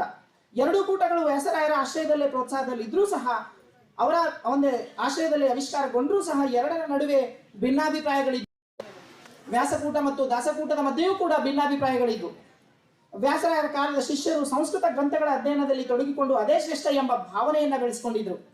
ಮಧ್ವ ಮತದ ಸಾರವನ್ನೆಲ್ಲ ಸಾಮಾನ್ಯರಿಗೆ ಕನ್ನಡದಲ್ಲಿ ಸಾರಿ ಬಿಡುತ್ತಿದ್ದಾರೆ ಎಂದು ವ್ಯಾಸಕೂಟದ ಪಂಡಿತರಿಗೆ ಸಿಟ್ಟು, ದಾಸಕೂಟದವರ ಮೇಲೆ ದ್ವೇಷ, ತತ್ವಜ್ಞಾನವನ್ನೆಲ್ಲ ತಮ್ಮಂತ ವೈದಿಕ ಪಂಡಿತರಿಗೆ ಗುತ್ತಿಗೆ ಆಗಿರಬೇಕು ಎನ್ನುವ ಹಠ, ಪಾಂಡಿತ್ಯದಲ್ಲಿ ತಾವು ಮಿಗಿಲು ಎಂಬ ಭೇದ ಭಾವಗಳು ಸೇರಿಕೊಂಡು ದಾಸಕೂಟದವರ ಮೇಲೆ ತಾತ್ಸಾರ ಮನೋಭಾವ ಬೆಳೆಸಿಕೊಂಡ್ರು. ವ್ಯಾಸಕೂಟದವರ ಮಡಿವಂತಿಕೆ, ಡಂಬಾಚಾರ ದಾಸಕೂಟದವರು ಬೆಲಿಗಿಳಿದು ವಿಡಂಬಿಸಿದರು. ಹೀಗೆ ಪರಸ್ಪರ ವಿರುದ್ಧಮುಖಿಯಾಗಿ ವ್ಯಾಸಕೂಟ ಮತ್ತು ದಾಸಕೂಟಗಳು ಕಂಡರೂ ಸಹ ಎರಡೂ ಪಂಗಡಗಳ ನಡುವೆ ಇರುವ ಯಾವುದೇ ಸೈದ್ಧಾಂತಿಕ ವ್ಯತ್ಯಾಸವಿರಲಿಲ್ಲ. ಕನ್ನಡ ಭಾಷೆಯನ್ನೇ ಪ್ರಧಾನವಾಗಿರಿಸಿಕೊಂಡ ದಾಸಕೂಟ ಜನಸಾಮಾನ್ಯರಿಗೆ ಹೆಚ್ಚು ತಲುಪಿತು ಎನ್ನುವುದರಲ್ಲಿ ಅನುಮಾನವಿಲ್ಲ ಅನ್ನುವಂತಹ ಮಾತನ್ನು. ದಾಸ ಸಾಹಿತ್ಯದ ಮೇಲೆ ಶರಣರ ಪ್ರಭಾವ, ನಾವು ಶರಣರ ಭೂಮಿಯಿಂದ ಪ್ರತಿನಿಧಿಸುವಂಥವರು, ಶರಣರು ಓಡಾಡಿರ್ತಕ್ಕಂತಹ ನಾಡಿನಿಂದ ಪ್ರತಿನಿಧಿಸತಕ್ಕಂಥವರು. ಸೊ ಈ ನಾಡಿನ ಒಂದು ಪ್ರಭಾವವೂ ಕೂಡ ದಾಸ ಸಾಹಿತ್ಯದ ಮೇಲೆ ಇತ್ತು ಅನ್ನುವುದನ್ನ ನಾವು ಅಲ್ಲಗಳೆಯುವಂತಿಲ್ಲ. ದಾಸ ಸಾಹಿತ್ಯದ ಮೇಲೆ ಶರಣ ಸಾಹಿತ್ಯದ ಪ್ರಭಾವ ಇರುವುದನ್ನು ಸಹ ನೋಡುತ್ತೇವೆ. ವ್ಯಾಸರಾಯರು, ಕನಕದಾಸರು, ಪುರಂದ್ರದಾಸರು ಇವರೆಲ್ಲ ಬಸವಾದಿ ಶರಣರ ಕೃತಿಗಳನ್ನ ಶ್ರದ್ಧೆಯಿಂದ ಓದಿದರುವರಲ್ಲಿ ಸಂಶಯವಿಲ್ಲ. ಶರಣರ ವಚನಗಳ ಪ್ರಭಾವ ಹರಿದಾಸ ಕೃತಿಗಳ ಮೇಲೆ ಇರುವುದನ್ನು ನಾಡಿನ ಹಲವು ವಿದ್ವಾಂಸರು ಗುರುತಿಸಿದ್ದಾರೆ. ತತ್ವ ಪ್ರಚಾರಕ್ಕೆ ಕನ್ನಡ ಬಳಕೆಯ ಔಚಿತ್ಯವೆಂದು ಹರಿದಾಸರಿಗೆ ಶರಣರಿಂದ ಅರ್ಥವಾಗಿರಬಹುದು ಎನ್ನುವ ಮಾತು ಕೂಡ ಇಲ್ಲಿ ಊಹಿಸಲಾಗಿದೆ. ಅದಕ್ಕೆ ಪೂರಕವೆಂಬಂತೆ ಕನಕದಾಸ ಮತ್ತು ಪುರಂದ್ರದಾಸರ ಒಂದೊಂದು ಕೃತಿಗಳನ್ನ ಇಲ್ಲಿ ನಿಮಗೆ ಹೇಳಿಕ್ ನಾನು ಬಯಸ್ತಾ ಇದ್ದೀನಿ. ಈ ಒಂದು ಕೀರ್ತನೆ ಇವತ್ತು ನಾವು ನೋಡ್ತಾ ಇದ್ದೀವಿ, ಆ ಧರ್ಮದ ಗೊಜಲುಗಳಲ್ಲಿ ಒಂದು ವಿಚಿತ್ರ ವಿಚಿತ್ರ ವಿಚಿತ್ರ ವ್ಯವಸ್ಥೆಯಲ್ಲಿ ಸಿಲುಕಾಕೊಂಡು ಆ ಧರ್ಮ, ಈ ಧರ್ಮ, ಆ ತತ್ವ, ಈ ತತ್ವ ಅಂತ ಹೇಳಿಬಿಟ್ಟು ನಾವು ನಮ್ಮ ಬದುಕನ್ನ ಸಂಪೂರ್ಣವಾಗಿ ನಾಶ ಮಾಡಿಕೊಳ್ಳುವಂತಹ ಒಂದು ಪರಿಸ್ಥಿತಿಗೆ ಬಂದು ನಿಂತಿದ್ದೀವಿ. ಅಂಥದ್ರ ಮಧ್ಯದಲ್ಲಿ ಕನಕದಾಸರ ಈ ಒಂದು ಕೀರ್ತನೆ ನಮಗೆ ಎಚ್ಚರಿಸುವಂಥದ್ದು ಅನ್ನುವಂತಹ ಮಾತು ಎಷ್ಟು ಚಲೋ ಹೇಳ್ತಾರೆ. ಅವರು ಹರಿವಂಶ, ಇಟ್ ಮೀನ್ಸ್ ಹರಿದಾಸರು, ಹರಿ ಪರಂಪರೆಯ ದಾಸರಾದರೂ ಸಹ ಶಿವನ ಕುರಿತಾದಂತಹ ಒಂದು ವಿಚಾರವನ್ನ ಹೇಳ್ತಾರೆ. ಬಹಳ ಅದ್ಭುತವಾಗಿರ್ತಕ್ಕಂಥದ್ದು. ಶಿವ ಶಿವ ಶಿವ ಎನ್ನಿರೋ ಮೂಜದಗವರೆಲ್ಲ ಶಿವ ಶಿವ ಶಿವ ಎನ್ನಿರೋ, ಗುರು ಲಿಂಗ ಜಂಗಮವ ಅರಿಯಬೇಕಾದರೆ ಶಿವ ಶಿವ ಶಿವ ಎನ್ನಿರೋ ಅನ್ನುವಂತಹ ಮಾತನ್ನ ಹೇಳ್ತಾರೆ. ಗುರುಲಿಂಗ ಜಂಗಮ ಅಷ್ಟಾವರಣಗಳಲ್ಲಿ ಬಹಳ ಪ್ರಮುಖವಾಗಿ ನೋಡ್ತಕ್ಕಂಥವ್ರು ನಾವು. ಇವುಗಳ ಪ್ರಜ್ಞೆ ಅವರಿಗೂ ಇತ್ತು ಅನ್ನುವಂಥದ್ದು ಈ ಒಂದು ಕೀರ್ತನೆಯಿಂದ ನಮಗೆ ತಿಳಿಯುತ್ತೆ ಎನ್ನುವಂಥದ್ದು ಬಹಳ ಚಂದ ಹೇಳ್ತಾರೆ. ಕನಕದಾಸರು ಮತ್ತೊಂದು ಕೀರ್ತನೆಯಲ್ಲೂ ಕೂಡ ಹೇಳ್ತಾರ, ಜಂಗಮ ಸ್ಥಾವರದ ಹೊಲಬನರಿಯದ ಇಂಥ, ಜಂಗಮ ಸ್ಥಾವರದ ಹೊಲಬನರಿಯದ ಇಂಥ ಭಂಗಿಮುಖಗಳೆಲ್ಲ ನಿಜಲಿಂಗವಂತರೆ. ಬಹಳ ಅದ್ಭುತವಾಗಿರ್ತಕ್ಕಂತಹ ಪ್ರಶ್ನೆಗಳನ್ನ ಮಾಡ್ತಾರೆ. ಆ ಪ್ರಶ್ನೆಗಳಿಗೆ ಉತ್ತರಿಸ್ಲಿಕ್ಕೆ ನಿಜಕ್ಕೂ ಆಗ್ತಾ ಇಲ್ಲ, ನಮಗೆ ಇವತ್ತಿಗೂ ಆಗಿಲ್ಲ. ಪರಮಾತ್ಮನ ನೀವು ತಿಳಿಯಬೇಕಾದರೆ ಶಿವ ಶಿವ ಶಿವ ಎನ್ನಿರೋ, ಪೃಥ್ವಿಗೆ ಸದ್ಗುರು ಆಗಬೇಕಾದರೆ ಶಿವ ಶಿವ ಶಿವ ಎನ್ನಿರೋ. ಕೊನೆ ಸಾಲಿನಲ್ಲಿ ಎಷ್ಟು ಚಲೋ ಹೇಳ್ತಾರೆ ನೋಡ್ರಿ, ನೀವು ತತ್ವಪದಿ ಆದಿಕೇಶವನ ಕೂಡಬೇಕಾದರೆ ಶಿವ ಶಿವ ಶಿವ ಎನ್ನಿರೋ ಅನ್ನುವಂತಹ ಮಾತು. ತತ್ವಪದಿ ಆದಿಕೇಶವ ಹರಿಯನ್ನ ಸೇರ್ಬೇಕಾದ್ರೆ, ಹರಿಯನ್ನ ಕೂಡ್ಬೇಕಾದ್ರೆ ಅವರು ತನ್ನ ಕೀರ್ತನೆಯಲ್ಲಿ ಹೇಳಿರುವಂತಹ ಮಾತು ಶಿವ ಶಿವ ಶಿವ ಎನ್ನಿರೋ ಅನ್ನುವಂಥದ್ದು. ಅಂದ್ರೆ ಇದು ಯಾಕೆ ವಿಶೇಷ ಅನಿಸ್ತದೆ ಕೀರ್ತನೆ ಅಂದ್ರೆ, ಇವತ್ತು ನಾವು ಒಂದು ತತ್ವವನ್ನ ಮೈಂಡಿನಲ್ಲಿ ಇಟ್ಕೊಂಡು ಪ್ರಸಾರ ಮಾಡ್ಕೋತಾ ಹೋಗ್ತಾ ಇದ್ದೀವಿ, ಇನ್ನೊಂದು ತತ್ವದ ಬಗ್ಗೆ ದ್ವೇಷವನ್ನ ಬೆಳೆಸ್ಕೊಂಡಿದ್ದೀವಿ. ಇನ್ನೊಂದ್ರ ಬಗ್ಗೆ ನಮಗೆ ಎಳ್ಳಷ್ಟು ಕಾಳಜಿ ಇಲ್ಲ, ಎಳ್ಳಷ್ಟು ಅಭಿಮಾನ ಇಲ್ಲ. ನಾವು ಹೆಂಗೆ ಇನ್ನೊಬ್ಬರ ಬಗ್ಗೆ ಪ್ರೀತಿ ಪ್ರೇಮ ಇಲ್ಲದೇನೆ ಒಂದು ತತ್ವನ ಹೆಂಗಪ್ಪ ನಾವು ಬಿತ್ತರಿಸ್ಲಿಕ್ಕೆ ಸಾಧ್ಯ ಇದೆ, ಪ್ರಸಾರ ಮಾಡ್ಲಿಕ್ಕೆ ಸಾಧ್ಯ ಇದೆ? ಇದು ನಮಗೆ ನಾವೇ ಹಾಕೊಳ್ಬೇಕಾಗಿರುವಂತಹ ಪ್ರಶ್ನೆ, ನಾವೇ ಯೋಚನೆ ಮಾಡಬೇಕಾಗಿರುವಂತಹ ಪ್ರಶ್ನೆ. ಬಹಳ ದೊಡ್ಡ ದೊಡ್ಡ ವಿಚಾರಗಳು ವೇದಿಕೆಗಳ ಮೇಲೆಲ್ಲ ಮಾತಾಡ್ತೀವಿ, ಆದರೆ ಅಕ್ಷರಶಃ ಅದನ್ನ ಪಾಲಿಸುವಂತಹ ಸಂದರ್ಭದಲ್ಲಿ ನಾವು ಎಡುತ್ತಾ ಇದ್ದೀವಿ, ನಾವು ಅದನ್ನ ಅಲ್ಲಿ ಸೋಲ್ತಾ ಇದ್ದೀವಿ. ಈ ವಿಷಯಗಳ ಬಗ್ಗೆ ನಾವು ಆಲೋಚನೆ ಮಾಡಬೇಕು. ಕನಕದಾಸರು ಶರಣ ಪರಂಪರೆಯ ಅಷ್ಟಾವರಣಗಳನ್ನು ಅರಿಯಲು ಮುಂದಾಗುವಂತೆ ಡಾಂಬಿಕ ಭಕ್ತರಿಗೆ ಕರೆ ನೀಡುತ್ತಾರೆ. ಪರತತ್ವ ಅರಿಯುವುದರಿಂದ ಹರಿಯ ಸನ್ನಿಧಿ ಸೇರಲು ಸಾಧ್ಯ. ನೀವು ಹರಿಯ ಕೂಡಬೇಕಾದರೆ ಹರನ ಅರಿಯುವುದು ಮುಖ್ಯ. ಬಂಡಪ್ಪನವ್ರು ಬಹಳ ಚಲೋ ಹರ ಅಂತ ಹೇಳೋದ ಅಂದ್ರ ರಘುನಾಥ್ ಮಲ್ಕಾಪುರಿ ಅಣ್ಣವ್ರು ಖರ ಹರ ಅಂತ ಹೇಳೋ ಅವಶ್ಯಕತೆ ಇಲ್ಲ ನನಗೆ. ಬಂಡಪ್ಪನವ್ರು ಚಲೋ ಹರ ಅಂತ ಹೇಳಿ ಸಾಕು. ಹೌದಲ್ರಿ? ಒಬ್ಬರಿಗೆ ಒಳ್ಳೆಯವರು ಅಂತ ತೋರಿಸ್ಲಿಕ್ಕೆ ಇನ್ನೊಂದು ಕೆಟ್ಟದ್ದು ಅಂತ ಏನು ಬೆಳೆಯುವಂತಹ ಪ್ರವೃತ್ತಿ ಅದ ನೋಡ್ರಿ. ಇತ್ತೀಚೆಗಂತದ್ದು ಬಹಳ ಬಹಳ ಬಹಳ ಹೆಚ್ಚಾಗ್ಬಿಟ್ಟಿದೆ. ಅದು ವಿಶೇಷವಾಗಿ ಪ್ರಜ್ಞಾವಂತರಲ್ಲೇ ಮತ್ತು ವಿದ್ಯಾವಂತರಲ್ಲೇ. ವಿದ್ಯಾವಂತರು ಇಂತಹ ಕೆಲಸವನ್ನ ಮಾಡ್ತಾರೆ. ಒಂದು ಒಳ್ಳೆಯದು ಅಂತ ಹೇಳಲಿಕ್ಕೆ ಇನ್ನೊಂದು ಕೆಟ್ಟದ್ದು ಅಂತ ಬಿಂಬಿಸುವಂಥದ್ದು. ನಿಮ್ಗೆ ಏನ್ ಮಾಡ್ಬೇಕಾಗಿ ಅದನ್ನ ಮಾಡ್ರಿ ಸಾಕು. ಅದು ಬಿಟ್ಟು ನೀವು ಇನ್ನೊಂದರ ಬಗ್ಗೆ ಯಾಕೆ ಮಾತಾಡ್ತೀರಿ? ನಿಮಗೆ ಏನು ಮಾಡ್ಬೇಕಾಗ್ಯದ? ಇವಾಗ ಚಲೋ ಹಣ, ಇದು ಚಲೋ ಅದ, ಇದು ತತ್ವ ಚಂದ ಅದ ಅಂತ ಪ್ರಸಾರ ಮಾಡ್ತಾ ಹೋಗ್ರಿ. ಬೇರೆ ಮಾತು ಬೇಡ. ಇನ್ನೊಂದು ತತ್ವದ ಬಗ್ಗೆ, ಇನ್ನೊಂದು ಧರ್ಮದ ಬಗ್ಗೆ, ಇನ್ನೊಂದು ಆಚರಣೆ ಬಗ್ಗೆ ಯಾಕೆ ಮಾತಾಡ್ತೀರಿ? ಮೌಢ್ಯ ಇದ್ದಲ್ಲಿ ವಿರೋಧಿಸ್ರಿ, ನಾನು ಬೇಡ ಅನ್ನಲ್ಲ. ಕನಕದಾಸರು ಅದನ್ನೇ ಮಾಡಿದ್ದು, ಪುರಂದರದಾಸರು ಅದನ್ನೇ ಮಾಡಿದ್ದು, ಬಸವಣ್ಣರು ಅದನ್ನೇ ಮಾಡಿದ್ದು ನೋಡ್ರಿ. ಅದೇ ರೀತಿ ಪುರಂದರದಾಸರ ಒಂದು ಕೀರ್ತನೆಯಲ್ಲಿ ಹೇಳ್ತಾರೆ, ಜಂಗಮರು ನಾವು ಜಗದಳು, ಜಂಗಮರು ನಾವು ಲಿಂಗಾಂಗಿಗಳು, ಮಂಗಳವಂತರು ಭವಿಗಳೆಂತೆಂಬಿರಿ. ಹರಗುರು ದೈವ ಕೇಶವ ನಮ್ಮ ಮನದೈವ, ಹರಗುರು ದೈವ ಕೇಶವ ನಮ್ಮ ಮನೆ ದೈವ. ವರದ ಮೋಹನ ಗುರು ಶಾಂತೇಶ, ಹರಗುರು ದ್ರೋಹ ಮಾಡಿದ ಪರವಾದಿಯ ರೌರವ ನರಕದಿ ಮುಳುಗುವುದೇ ಸಿದ್ಧ. ಇದು ಸೋಲಾಪುರದಲ್ಲಿ ನಡೆದಿರ್ತಕ್ಕಂತಹ ಒಂದು ಘಟನೆ. ಪುರಂದರದಾಸರು ಸೋಲಾಪುರದಲ್ಲಿದ್ದಾಗ ಬ್ರಾಹ್ಮಣ ಮತ್ತು ಲಿಂಗಾಯತರ ಮಧ್ಯೆ ಮತ ಸಂಬಂಧವಾದಂತಹ ಒಂದು ವಿವಾದ ಹುಟ್ಟುತ್ತದೆ.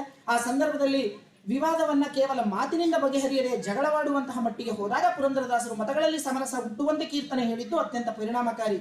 ಜನರ ಉದ್ವೇಗ ಅಲ್ಲಿ ಉತ್ಸಾಹದಲ್ಲಿ ರೂಪಾಂತರವಾಗಿರ್ತಕ್ಕಂಥದ್ದನ್ನ ನಾವು ನೋಡ್ತೀವಿ. ಕನಕ ಮತ್ತು ಪುರಂದರದಾಸರು ದಾಸ ಸಾಹಿತ್ಯದ ಅಶ್ವಿನಿ ದೇವತೆಗಳು. ಅಶ್ವಿನಿ ದೇವತೆಗಳಂದ್ರೆ ಗೊತ್ತಿಲ್ಲ ನಮ್ಗೆ ಬಹಳ ಜನರಿಗೆ. ಅಶ್ವಿನಿ ದೇವತೆಗಳು ಅಂತ ಹೇಳ್ತೀವಿ. ಅಶ್ವಿನಿ ದೇವತೆ ಅಂದ್ರೆ ಯಾರು? ದೇವರ ಚಿಕಿತ್ಸಕರು ಅಂತ, ದೇವರ ವೈದ್ಯರು ಅಂತ.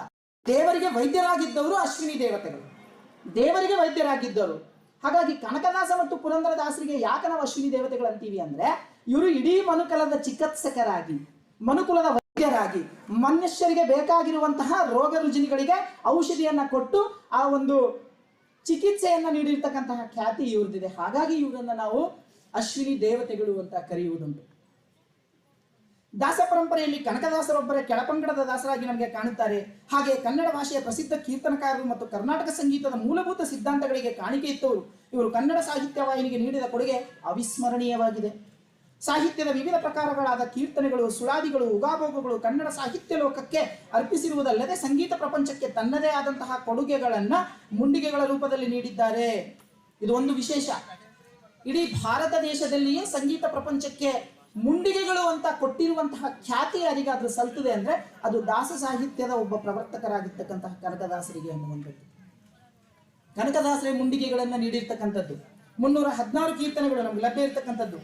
ಆದರೆ ಅವರ ಕಾವ್ಯ ಕೃತಿ, ಮೋಹನ ತರಂಗಿಣಿ, ನಳಚರಿತ್ರೆ, ರಾಮಧಾನ್ಯ ಚರಿತ್ರೆ, ಹರಿಭಕ್ತಿ ಸಾಗ ಹಾಗೂ ನರಸಿಂಹಸ್ತವ ಅದು ಲಭ್ಯವಿಲ್ಲ ಅನ್ನುವಂತಹ ಮಾತು ಕೂಡ ಇಲ್ಲಿ ಹೇಳಬಹುದು. ಕನಕದಾಸರನ್ನ ದಾಸ ಸಾಹಿತ್ಯ ವಾಹಿನಿಯಿಂದ ಸರಿಸಿದರೆ ಹರಿದಾಸ ಸಾಹಿತ್ಯ ಮೂಲೆ ಗುಂಪಾಗುತ್ತದೆ ಎಂಬ ಮಾತು ದಾಸ ಸಾಹಿತ್ಯದ ವಿದ್ವಾಂಸರಾದ ಪ್ರೊಫೆಸರ್ ವಸಂತ ಕುಷ್ಟಗಿಯವರದ್ದು. ಮಾನವೀಯತೆಗೆ ಸ್ಪಂದಿಸಿ ಬದುಕಿನ ಮೌಲ್ಯಗಳ ಶೋಧಗಳತ್ತ ಚಿಂತನೆಗೆ ತೊಡಗಿಸಿ ಎಲ್ಲಾ ಕಾಲದ ಎಲ್ಲಾ ವರ್ಗದ ಪ್ರಜ್ಞಾವಂತ ಸಾಹಿತ್ಯಾಸಕ್ತರನ್ನ ಆಕರ್ಷಿಸುವಂತಹ ಕಾವ್ಯಗಳ ರಚನೆ ಕನಕದಾಸರದ ವಿಶೇಷತೆಯಾಗಿತ್ತು. ಕುಲವೆಂದು ಹೊಡೆದಾಡದಿರಿ, ನೀ ಮಾಯೆಯೊಳಗೋ ನಿನ್ನಳು ಮಾಯವೋ, ಸತ್ಯವಂತರ ಸಂಘವಿರಲು ತೀರ್ಥವೇ ಅದಕ್ಕೆ, ಕಣಿಯ ಹೇಳ ಬಂದೆ ನಾನು, ಎಲ್ಲರೂ ಮಾಡುವುದು ಹೊಟ್ಟೆಗಾಗಿ, ದಾಸನಾಗು ವಿಶೇಷನಾಗು ಎನ್ನುವಂತಹ ಅವರ ಕೀರ್ತನೆಗಳು ತುಂಬಾ ಪ್ರಸಿದ್ಧವಾಗಿರ್ತಕ್ಕಂಥವು. ಆಮೇಲೆ ನಾವು ಪುರಂದರದಾಸರಿಗೆ ಬಂದಾಗ ಸಾಹಿತ್ಯ ಕ್ಷೇತ್ರದಲ್ಲಿ ಕನಕದಾಸರು ಕೊಟ್ಟಿರ್ತಕ್ಕಂತಹ ಒಂದು ಕಾಣಿಕೆಯನ್ನು ನಾವು ಗಮನಿಸಿದಾಗ ತೆಲುಗು ಕವಿಗಳು ಕೂಡ ಕನಕದಾಸರ ಬಗ್ಗೆ ಹೇಳಿರುವಂತಹ ಮಾತುಗಳು. ತೆಲುಗು ಕವಿಗಳು ಕನಕ ಮಿರು ಬಂಗಾರಂ ತುನಕ ಕನ್ನಡ ಕೌಲೆಲ್ಲ ನೀವೆನಕ ಅನ್ನುವಂತಹ ಮಾತನ್ನ ಹೇಳ್ತಾರೆ. ತೆಲುಗು ಕವಿಗಳು ಕನಕದಾಸರ ಸಾಹಿತ್ಯ ಅಷ್ಟು ಅದ್ಭುತವಾಗಿದೆ ಎನ್ನುವಂತಹ ಮಾತನ್ನ ಈ ಒಂದು ಮಾತಿನಿಂದಲೂ ಸಹ ನಾವು ತಿಳಿದುಕೊಳ್ಳಬಹುದು ಅನ್ನುವಂಥದ್ದು. ಪುರಂದರದಾಸರ ಪದಗಳು ಸಂಗೀತ ಕ್ಷೇತ್ರಕ್ಕೆ, ಸಾಹಿತ್ಯ ಕ್ಷೇತ್ರಕ್ಕೆ ಕನಕದಾಸರ ಕಾಣಿಕೆಯನ್ನ ಅದ್ಭುತವಾಗಿ ಕೊಟ್ಟಿದ್ದಾರೆ. ಸಂಗೀತ ಕ್ಷೇತ್ರಕ್ಕೆ ಅದ್ಭುತ ಕಾಣಿಕೆ ಕೊಟ್ಟಿರ್ತಕ್ಕಂಥವರು ಪುರಂದರದಾಸರು ಅಂತ ನಾವು ನೋಡ್ತೀವಿ. ಪುರಂದರದಾಸರ ಪದಗಳು ಪ್ರಾಸ ಮತ್ತು ಅರ್ಥದಲ್ಲಿ ಶ್ರೀಮಂತವಾಗಿವೆ. ಮುಂದೆ ಕರ್ನಾಟಕ ಸಂಗೀತ ಪದ್ಧತಿಯ ಬುನಾದಿಯಾದವು. ಶಾಸ್ತ್ರೀಯ ಸಂಗೀತವನ್ನ ಶ್ರೀಸಾಮಾನ್ಯನಿಗೆ ಪರಿಚಯಿಸಿಕೊಡಲು ಯತ್ನಿಸಿದ ಪುರಂದರದಾಸರು ಮಾಯಾಮಾಳಗೌಡ ರಾಗದಿಂದ ಹಿಡಿದು ಹೊಸಬರಿಗೆ ಶಾಸ್ತ್ರೀಯ ಸಂಗೀತವನ್ನ ಕಲಿಸಿಕೊಡುವ ದಾರಿ ಬಗ್ಗೆ ಯೋಚಿಸಿದರು. ಈಗಲೂ ದಕ್ಷಿಣ ಭಾರತದ ಶಾಸ್ತ್ರೀಯ ಸಂಗೀತದ ಪಾಠಗಳು ಪುರಂದರದಾಸರ ಸರಳೆ, ಜಂಟಿ, ವರಸೆಗಳೊಂದಿಗೆ ಆರಂಭಿಸಲ್ಪಡುತ್ತವೆ. ಪುರಂದರದಾಸರ ಪಿಳ್ಳಾರಿ ಗೀತೆಗಳು ಸಂಗೀತದ ಸ್ವರ ಸಾಹಿತ್ಯ ತಾಳಗಳ ಸಂಯೋಜನೆಯನ್ನು ಅಭ್ಯಸಿಸಲು ಮೊದಲ ಮೆಟ್ಟಿಲು. ಕರ್ನಾಟಕ ಶಾಸ್ತ್ರೀಯ ಸಂಗೀತದ ತ್ರಿಮೂರ್ತಿಗಳಲ್ಲೊಬ್ಬರಾದ ಶ್ರೀ ತ್ಯಾಗರಾಜರು ತಮ್ಮ ಪ್ರಹ್ಲಾದ ಭಕ್ತಿ ವಿಜಯಂ ಎಂಬ ಲೇಖನದಲ್ಲಿ ಪುರಂದರದಾಸರನ್ನ ಸಂಗೀತದ ಗುರುಗಳೆಂದು ಹೇಳಿಕೊಂಡಿದ್ದಾರೆ. ಹರಿನಾಮ ಸ್ಮರಣೆಯ ರೂಪದಲ್ಲಿ ರಚಿಸಿದ ಅವರ ಕೃತಿಗಳು ಗುರುಗಳು ದೇವರ ನಾಮಗಳನ್ನು ಪ್ರಸಿದ್ಧವಾಗಿವೆ. ಅವರ ಭಕ್ತಿ, ಹರಿಭಕ್ತಿ ಹಾಗೂ ಸಂಗೀತದಲ್ಲಿನ ಪಾಂಡಿತ್ಯ ಕನ್ನಡ ಸಾಹಿತ್ಯದಲ್ಲಿ ವಿಶಿಷ್ಟವಾದ ಸ್ಥಾನವನ್ನು ಪಡೆದಿದೆ ಅಂದರೆ ಮತ್ತು ದಾಸ ಸಾಹಿತ್ಯವನ್ನು ಶ್ರೀಮಂತಗೊಳಿಸಿದೆ ಅಂತ ಹೇಳಬಹುದು. ತದನಂತರದಲ್ಲಿ ಕನಕ ಮತ್ತು ಪುರಂದರದಾಸರ ನಂತರದಲ್ಲಿ ಬರ್ತಕ್ಕಂಥದ್ದು ನಾವು ನೋಡುವುದಾದ್ರೆ 17ನೇ ಶತಮಾನದಲ್ಲಿ ದಾಸ ಸಾಹಿತ್ಯ ದ್ವಿತೀಯ ಘಟ್ಟ ಪ್ರಾರಂಭವಾಗ್ತದೆ. ರಾಘವೇಂದ್ರ ತೀರ್ಥರು ದಾಸಕೂಟದ ಸ್ಫೂರ್ತಿ ಕೇಂದ್ರವಾಗಿ ಪರಿಣಮಿಸ್ತಾರೆ. ಅಲ್ಲಿ ಅವರ ಪ್ರಭಾವಲಯದಲ್ಲಿ ರಾಯಚೂರು ಹಾಗೂ ಸುತ್ತಲಿನ ಪ್ರದೇಶಗಳಲ್ಲಿ ದಾಸ ಸಾಹಿತ್ಯ ಎರಡನೇ ಬೆಳೆಸು ಫಲಿಸಿತು ಅಂತಾನೆ ಹೇಳಬಹುದು. ರಾಘವೇಂದ್ರ ತೀರ್ಥರ ಶಿಷ್ಯ ವಿಜಯದಾಸರ ನೇತೃತ್ವದಲ್ಲಿ ಜಗನ್ನಾಥದಾಸರು, ಗೋಪಾಲದಾಸರು, ಮೋಹನದಾಸರು ಮೊದಲಾದವರು ಅಸಂಖ್ಯಾತ ಕೀರ್ತನೆಗಳನ್ನು ಬರೆದು ದಾಸ ಸಾಹಿತ್ಯದ ಮಗದೊಮ್ಮೆ ವಿಜೃಂಭಿಸಲು ಕಾರಣರಾಗಿರ್ತಕ್ಕಂಥದ್ದು. ಬೀದರ್ ಜಿಲ್ಲೆ ಶರಣರ ಕರ್ಮಭೂಮಿ ಆದರೆ ರಾಯಚೂರು ದಾಸರ ಮನೆ. ಹೀಗಾಗಿ ರಾಯಚೂರು ಜಿಲ್ಲೆಯನ್ನು ದಾಸ ಸಾಹಿತ್ಯದ ತೊಟ್ಟಿಲು ಅಂತಲೂ ಕೂಡ ನಾವು ಕರೀತೀವಿ ಅನ್ನುವಂಥ ಮಾತು. ಆಮೇಲೆ ಮಹಿಳೆಯರು ಕೂಡ ದಾಸ ಸಾಹಿತ್ಯಕ್ಕೆ ಅನೇಕ ರೀತಿಯ ಕಾಣಿಕೆಗಳನ್ನು ಕೊಟ್ಟಿರ್ತಕ್ಕಂಥದ್ದು ನೋಡ್ತೀವಿ. ಇಲ್ಲಿ ವಿಶೇಷವಾಗಿ ನಾನು ಉಲ್ಲೇಖಿಸುವುದಾದ್ರೆ ಹರಿದಾಸ ಪರಂಪರೆಯ ಅಂಬಾಬಾಯಿ ಅವರ ಸಾಧನೆ ಸಹ ಅನುಪಮ. ದಾಸ ಸಾಹಿತ್ಯವನ್ನು ಅಪ್ಪಿಕೊಂಡು ಜೀವ ಸೆಳೆಸಿದ ದಾಸ ಕವಿಯಿತ್ರಿ. 400 ದೇವರ ನಾಮಗಳನ್ನು ಸುದೀರ್ಘ ಪದಗಳನ್ನು ರಾಷ್ಟ್ರಕವಿ ಕುವೆಂಪು, ಇದು ವಿಶೇಷ ಅಂತ ನಾನು ಹೇಳ್ಬೋದು. ರಾಷ್ಟ್ರಕವಿ ಕುವೆಂಪು ಅವರಿಗಿಂತ ಮೊದಲು 1935ರಲ್ಲಿಯೇ ಶ್ರೀರಾಮ ಕಥಾಮೃತ ಸಾರ ಎಂಬ ರಾಮಾಯಣ ಮಹಾಕಾವ್ಯವನ್ನು ಬರೆದಿರ್ತಕ್ಕಂತಹ ಪ್ರಥಮ ಮಹಿಳೆ ಅಂತಾನೆ ಹೇಳ. ಹೀಗೆ ಮಹಿಳೆಯರ ಕಾಣಿಕೆಯು ಕೂಡ ಬಹಳ ಅದ್ಭುತವಾಗಿರ್ತಕ್ಕಂಥದ್ದು. ಆಮೇಲೆ ದಾಸ ಸಾಹಿತ್ಯದ ರೂಪಗಳನ್ನು ನೋಡ್ಬೇಕಾದ್ರೆ ಯಾಕೆ ನಮಗೆ ಬಹಳ ಶ್ರೀಮಂತ ಕಾಣಿಸ್ತದೆ ದಾಸ ಸಾಹಿತ್ಯ ಅಂದ್ರೆ, ದಾಸ ಸಾಹಿತ್ಯದಲ್ಲಿ ಕೀರ್ತನೆಗಳಿದ್ದಾವೆ. ಒಂದೇ ರೀತಿಯ ಪ್ರಕಾರ ಇಲ್ಲಲ್ಲಿ. ದಾಸ ಸಾಹಿತ್ಯ ಅಂದ್ರೆ ಹಲವು ಬಗೆಯ, ಎಲ್ಲವೂ ಕೂಡ ಮಿಕ್ಸ್ ಇರುವಂಥದ್ದು, ಎಲ್ಲವೂ ಕೂಡ ಒಳಗೊಳ್ಳುವಂಥದ್ದು. ಕೀರ್ತನೆಗಳಿದ್ದಾವೆ, ಸುಳಾದಿಗಳಿದ್ದಾವೆ, ಆಮೇಲೆ ಭೋಗಗಳಿದ್ದಾವೆ, ಆಮೇಲೆ ದಂಡಕಗಳು, ರತ್ನನಾಮಗಳು, ಮುಂಡಿಗೆಗಳು, ಸುವಾಲೆಗಳು. ಈ ರೀತಿಯ ವೈಶಿಷ್ಟ್ಯತೆಯಿಂದ ದಾಸ ಸಾಹಿತ್ಯ ನಮಗೆ ಬಹಳ ಶ್ರೀಮಂತವಾಗಿ ಕಾಣ್ತದೆ ಅನ್ನುವಂತಹ ಮಾತು. ಇದರಲ್ಲಿರ್ತಕ್ಕಂತಹ ವೈಶಿಷ್ಟ್ಯ ಮತ್ತು ವೈಚಾರಿಕತೆಯನ್ನ ನಾವು ನೋಡಿದಾಗ ಇವತ್ತು ನೋಡ್ತಾ ಇದೀವಿ ನಾವು ಭ್ರಷ್ಟಾಚಾರದಲ್ಲಿ ನಮ್ಮ ದೇಶ 85ನೇ ಸ್ಥಾನ ಪಡ್ಕೊಂಡದಂತ್ರಿ. ಭ್ರಷ್ಟಾಚಾರದಲ್ಲಿ ನಮ್ಮ ದೇಶ 85ನೇ ಸ್ಥಾನದಲ್ಲಿದೆ. ಈ ವಿಚಾರವಾಗಿ ದಾಸರು ತನ್ನ ಕೀರ್ತನೆಯಲ್ಲಿ ಅವತ್ತೇ ಹೇಳಿರ್ತಕ್ಕಂಥದ್ದು ಎಷ್ಟು ಚಲೋ ಹೇಳ್ತಾರೆ ನೋಡ್ರಿ. ಭ್ರಷ್ಟ ನೆನಿಸಬೇಡ ಕೃಷ್ಣ ಇಷ್ಟು ಮಾತ್ರ ಬೇಡಿಕೊಂಬೆ, ಭ್ರಷ್ಟ ನೆನಿಸಬೇಡ ಕೃಷ್ಣ ಇಷ್ಟು ಮಾತ್ರ ಬೇಡಿಕೊಂಬೆ, ಶಿಷ್ಟರೊಳಗೆ ಇಟ್ಟು ಕಷ್ಟ ಬಿಡಿಸು ವಿಷ್ಣುವೇ ಅನ್ನುವಂತಹ ಮಾತು. ನನಗೆ ಭ್ರಷ್ಟ ಪದವಿಯನ್ನು ಯಾವತ್ತೂ ಕೊಡ್ಲಿಕ್ಕೆ ಹೋಗ್ಬೇಡ ಅಂದ್ರೆ ಇದು ಆತ್ಮಾವಲೋಕನ ಮಾಡಿಕೊಳ್ಳುವಂತಹ ಒಂದು ಕೀರ್ತನೆ, ನಮಗೆ ಬಡಿದಬ್ಬಿಸುವಂತಹ ಕೀರ್ತನೆ, ಆತ್ಮ ವಂಚನೆಯಿಂದ ಬದುಕುವಂತಹ ಜನರಿಗೆ ಇದು ಬಹಳ ದೊಡ್ಡ ಒಂದು ಏನಂತಾರೆ ಏಟು ಅಂತ ಹೇಳ್ಬೋದು ನಾವು. ಮುಂದೆ ಹೇಳ್ತಾರೆ, ಜೀವನದಲ್ಲಿ ಭೇದವಿಲ್ಲದೆ ಬದುಕುವ ನಿಜವಾದ ಜ್ಞಾನಿಯಾಗುತ್ತಾನೆ ಅನ್ನುವಂಥದ್ದು. ನಿಜ ಧರ್ಮ ವರಿಯದ ಪಾಮರನೇ ಶೂದ್ರನು. ನಾವು ಶೂದ್ರ ಅಂದ್ರೆ ಬೇರೆನೇ ತಿಳ್ಕೊಂಡಿದೀವಿ, ಆದ್ರೆ ದಾಸರ ದೃಷ್ಟಿಯಲ್ಲಿ ಶೂದ್ರ ಯಾರು ಹೇಳ್ತಾರೆ ನೋಡ್ರಿ. ನಿಜ ಧರ್ಮ ವರಿಯದ ಪಾಮರನೇ ಶೂದ್ರನು. ಧರ್ಮ ಅಂದ್ರೂ ಕೂಡ ಬಹಳ ಬ್ಯೂಟಿಫುಲ್ ಸ್ಟೇಟ್ಮೆಂಟ್ ಕೊಡ್ತಾರೆ ಅವರು. ಪವಿತ್ರ ಹೃದಯದಿಂದ ಮಾಡುವ ಪ್ರತಿಯೊಂದು ಕೆಲಸವೂ ಧರ್ಮ ಅಂತ ಹೇಳ್ತಾರೆ. ಧರ್ಮ ಅಂದ್ರೆ ನಾವು ಏನೇನೋ ತಿಳ್ಕೊಂಡಿವಿ, ಆದ್ರೆ ಹಾಗಲ್ಲ. ದಾಸರ ದೃಷ್ಟಿಯಲ್ಲಿ ಪವಿತ್ರ ಪ್ರಾಂಜಲ ಮನಸ್ಸಿನಿಂದ ಮಾಡುವಂತಹ ಪ್ರತಿಯೊಂದು ಕೆಲಸವೂ ಧರ್ಮ ಅಂತಾನೆ ಹೇಳ್ತಾರೆ. ಅದನ್ನೇ ಹೇಳಿರುವಂಥದ್ದು. ನಿಜ ಧರ್ಮ ವರಿಯದ ಪಾಮರನೇ ಶೂದ್ರನು, ನಿಜವಾಕ್ಯಗಳು ಕೇಳಿ ಅಳಿವವನೇ ಭವಿಯು, ಸುಜನರಿಗೆ ತಲೆಬಾಗಿ ನಡೆವವನೇ ಸಿದ್ಧಾಂತಿ, ಕುಜನರ ಮಾತಿಗೊಳ ಪಡುವವನೇ ನರಕಿ ಎನ್ನುವಂತಹ ಮಾತು. ಹೀಗೆ ರಾಮದಾಸರು ಅನೇಕ ಕೀರ್ತನೆಗಳಲ್ಲಿ ಜನರಿಗೆ ಎಚ್ಚರಿಸುವಂತಹ ಒಂದು ಕೆಲಸವನ್ನ ಮಾಡಿರ್ತಕ್ಕಂಥದ್ದು. ಒಂದು ವಿಶೇಷ ಈ ಕೀರ್ತನೆಯಲ್ಲಿ ನಾವಿವತ್ತು ವಿಶೇಷವಾಗಿ ಹೇಳಬೇಕು ಅಂದ್ರೆ, ಇವತ್ತ ನಾವು ಹಾಸ್ಪಿಟಲ್ಗೆಲ್ಲ ಹೋದಾಗ, ಡಾಕ್ಟರ್ಗಳ ಹತ್ರ ಎಲ್ಲ ಹೋದಾಗ ಒಂದು ಮಾತು ಕೇಳತ್ತೀರಿ, ನೀವೆಲ್ಲರೂ ಕೇಳತ್ತೀರಿ ಅಂತ ಅನಿಸ್ತದೆ. ಸ್ವಲ್ಪ ಸಮಾಧಾನವಾಗಿರ್ರಿ, ಟೆನ್ಷನ್ ಮಾಡ್ಕೊಳ್ಬೇಡ್ರಿ, ಸಣ್ಣ ಪುಟ್ಟ ಬಗ್ಗೆ ಎಲ್ಲ ಹೆಚ್ಚೆಚ್ಚು ಆಲೋಚನೆ ಮಾಡ್ಲತ್ತೀರಿ, ಇನ್ನೊಬ್ಬರ ಬಗ್ಗೆ ಯೋಚನೆ ಮಾಡಬೇಡ್ರಿ ಅಂತ. ಬಟ್ ವಾಸ್ತವದಲ್ಲಿ ನಾವು ಬದುಕ್ತಾ ಇರೋದು ಹೆಂಗದ ಅಂದ್ರೆ, ನಮಗಿಂತ ಹೆಚ್ಚಿಗೆ, ನಮ್ಮ ಅಭಿವೃದ್ಧಿಗಿಂತ ಹೆಚ್ಚಿಗೆ ಇನ್ನೊಬ್ಬರ ಅಭಿವೃದ್ಧಿ ಬಗ್ಗೆನೇ ನಾವು ಯೋಚನೆ ಮಾಡ್ತಕ್ಕಂಥದ್ದು. ಇನ್ನೊಬ್ರು ಎಷ್ಟು ಡೆವಲಪ್ ಆಗ್ಯಾರ, ಅವ್ರಿಗೆ ಹೆಂಗೆ ಕೆಳಗಿಳಿಸ್ಬೇಕು, ಅವ್ರ ಕಾಲು ಹಿಡಿದು ಹೆಂಗೆ ಎಳಿಬೇಕು, ಇಂಥದ್ರ ಬಗ್ಗೆನೇ ನಾವು ಹೆಚ್ಚೆಚ್ಚು ಯೋಚನೆ ಮಾಡುವಂತಹ ಕೆಲಸವನ್ನ ಮಾಡ್ತಾ ಇದ್ದೀವಿ. ಅದಕ್ಕೆ ಅವ್ರ ದಾಸರು ಅವತ್ತೇ ಹೇಳಿದ್ದು. ಇವತ್ತು ಡಾಕ್ಟರ್ಗಳು ಹೇಳ್ತಾರೆ ಟೆನ್ಷನ್ ಮಾಡ್ಕೋಬೇಡ್ರಪ್ಪ, ನಿಮಗೆ BP ಶುಗರ್ ಬರ್ತದ ಅಂತ. ಬಟ್ ಅವತ್ತೇ ದಾಸರು ಹೇಳ್ಯಾರ, ಎಷ್ಟು ಚಲೋ ಹೇಳ್ತಾರೆ ನೋಡ್ರಿ. ದುರ್ಮಾರ್ಗದಲ್ಲಿ ನಡೆವವಗೆ ಘೋರ ವ್ಯಾಧಿ, ಕರ್ಮಪಾಕದಲ್ಲಿ ಸಾರುತ್ತಿದೆ ಜಗದಿ. ಹರಿಹರ ವಿಭೇದ ಗೈದವಂಗೆ ದಂತಚ್ಯುತವು, ಗುರುದೈವಗಳ ನಿಂದೆ ಗೈದವಗೆ ಉನ್ಮದವು, ಪರಸತಿಯ ಕಾಮಿಸಿದವಗೆ ಪಾಂಡುರೋಗವು. ಕೆರೆಗಳನ್ನು ಒಡೆಸಿದಾತವಗೆ ಶೀತ ಜ್ವರವು, ಹಿರಿಯರನ್ನು ಜರಿದವಗೆ ವಿನಾಶಿ ರೋಗವು. ಇವೆಲ್ಲವೂ ಕೂಡ ಅವತ್ತೇ ಅವರು ಹೇಳಿರ್ತಕ್ಕಂಥದ್ದನ್ನು ನಾವು ನೋಡ್ತೀವಿ. ಹೀಗೆ ಒಂದಲ್ಲ ಒಂದು ರೀತಿಯಿಂದ ಬಹಳ ಅದ್ಭುತವಾಗಿರ್ತಕ್ಕಂತಹ ವಿಚಾರವನ್ನ, ಆಮೇಲೆ ಮೌಢ್ಯಾಚರಣೆಗಳ ವಿರೋಧವಾಗಿ ದಾಸೋಹದ ಪರಿಕಲ್ಪನೆಯಾಗಿಯೂ ಕೂಡ ನಾವು ದಾಸೋಹದ ವಿಚಾರವಾಗಿ ಹೇಳ್ತಾರೆ. ಎಷ್ಟು ಹೇಳ್ತಾರೆ, ದಾನ ಧರ್ಮವ ಮಾಡಿ ಸುಖಿಯಾಗು ಮನವೇ, ಹೀನ ವೃತ್ತಿಯಲ್ಲಿ ನೀ ಕೆಡಬೇಡ ಪಾಪಿ ಮನವೇ. ದಾನ ಧರ್ಮವ ಮಾಡಿ ಸುಖಿಯಾಗು ಮನವೇ, ಹೀನ ವೃತ್ತಿಯಲ್ಲಿ ನೀ ಕೆಡಬೇಡ ಮನವೇ. ಜ್ಞಾನವಿಲ್ಲದೆ ಹೀನ ದೈವವ ಭಜಿಸಿದರೆ ಏನುಂಟು ನಿನಗಿನ್ನು ಎಲೆ ಹುಚ್ಚು ಮನವೇ. ಜ್ಞಾನನೇ ಇಲ್ಲ ನಮ್ಮ ವಿಚಾರಗಳೇ ವಿಚಿತ್ರ, ನಾವು ದೇವರಿಗೆ ಆರಾಧಿಸುವಂಥದ್ದೇ ವಿಚಿತ್ರ. ಒಂದು ರೀತಿ ಲಂಚ ಕೊಟ್ಟು ದೇವರನ್ನ ನಮಗೆ ಆಶೀರ್ವಾದ ಮಾಡ್ರಿ ಅಂತ ಹೇಳ್ತಾ ಇರುವಂಥದ್ದು. ದೇವರೇ ನಿನಗೆ ಅಭಿಷೇಕ ಮಾಡ್ತೀನಿ, ದೇವರೇ ನಿನಗೆ ಟೆಂಗ್ ಹೊಡಿತೀನಿ, ದೇವರೇ ನಿನಗೆ ಅಗರಬತ್ತಿ ಹಚ್ತೀನಿ ಅಂತ ಹೇಳಿ ದೇವರನ್ನ ನಮಗೆ ಆಶೀರ್ವಾದ ಮಾಡ್ರಿ ಅಂತ ಹೇಳಿದ್ರೆ ಆ ದೇವ್ರು ಹೆಂಗ್ ಮಾಡ್ತಾನ್ರಿ? ಜಪವ ಮಾಡಿದರೇನು ತಪವ ಮಾಡಿದರೇನು ವಿಪರೀತ ಕಪಟ ಗುಣ ಕಲುಷವಿದ್ದವರು ಅಂತ ಪ್ರಶ್ನೆ ಮಾಡ್ತಾರೆ. ಜಪವ ಮಾಡಿದರೇನು ತಪವ ಮಾಡಿದರೇನು ವಿಪರೀತ ಕಪಟ ಗುಣ ಕಲುಷವಿದ್ದವರು. ಮನಸ್ಸೇ ಪೂರ ಕಂಪ್ಲೀಟ್ ಕಲ್ಮಶವಾಗಿದ್ದಲ್ಲಿ ನೀನ್ ಜಪ ಮಾಡಿದ್ರೇನು, ತಪ ಮಾಡಿದ್ರೇನು, ಯಾವ ತೀರ್ಥಯಾತ್ರೆಗೆ ಹೋದ್ರೇನು, ಯಾವ ದೇವಸ್ಥಾನಗಳಿಗೆ ಹೋಗಿ ದೊಡ್ಡ ದೊಡ್ಡ ಕಾಣಿಕೆಗಳು ಕೊಟ್ರೇನು. ಇವತ್ತು ನೋಡ್ತಾ ಇದೀವಿ ಕೆಲವೊಂದು ದೇವಸ್ಥಾನಗಳಲ್ಲಿ ಹೋಗಿ ಏನೇನೋ ಕೊಟ್ಟು ಇಡೀ ಮಾಧ್ಯಮ ಲೋಕದಲ್ಲೇ ಒಂದು ರೀತಿ ಪ್ರಚಾರ ಪಡೆಯುವಂಥದ್ದು. ಅದೆಲ್ಲವೂ ಕೂಡ ನಶ್ವರ ಅನ್ನುವಂತಹ ಮಾತನ್ನ ಇಲ್ಲಿ ದಾಸರು ನಮಗೆ ಹೇಳಿ ಎಚ್ಚರಿಸುವಂತಹ ಕೆಲಸವನ್ನ ಮಾಡ್ತಾರೆ. ಆಮೇಲೆ ಇವತ್ತು ಧಾರ್ಮಿಕ ಲಾಂಛನಗಳನ್ನ ನಾವು ಯೋಚನೆ ಮಾಡಿ ನೋಡಿದಾಗ ಅವೇ ಬಹಳ ಪ್ರಮುಖವಾಗಿಬಿಟ್ಟವೆ. ಇವತ್ತು ನಮ್ಮ ಸಂಪ್ರದಾಯಗಳಲ್ಲಿ ಧಾರ್ಮಿಕ ಲಾಂಛನಗಳಿಗೆ ಎಲ್ಲಿಲ್ಲದ ಬೆಲೆ. ಅದಕ್ಕೆ ಪುರಂದರದಾಸರು ಎಷ್ಟು ಚಂದ ಹೇಳ್ತಾರೆ ನೋಡ್ರಿ, ಗುರುವಿನ ಗುಲಾಮನಾಗುವ ತನಕ ದೊರೆಯದಣ್ಣ ಮುಕ್ತಿ. ಗುರು ಅಂದ್ರೆ ಅರಿವು ಅಂತ ತಿಳ್ಕೊಳ್ಬೇಕು.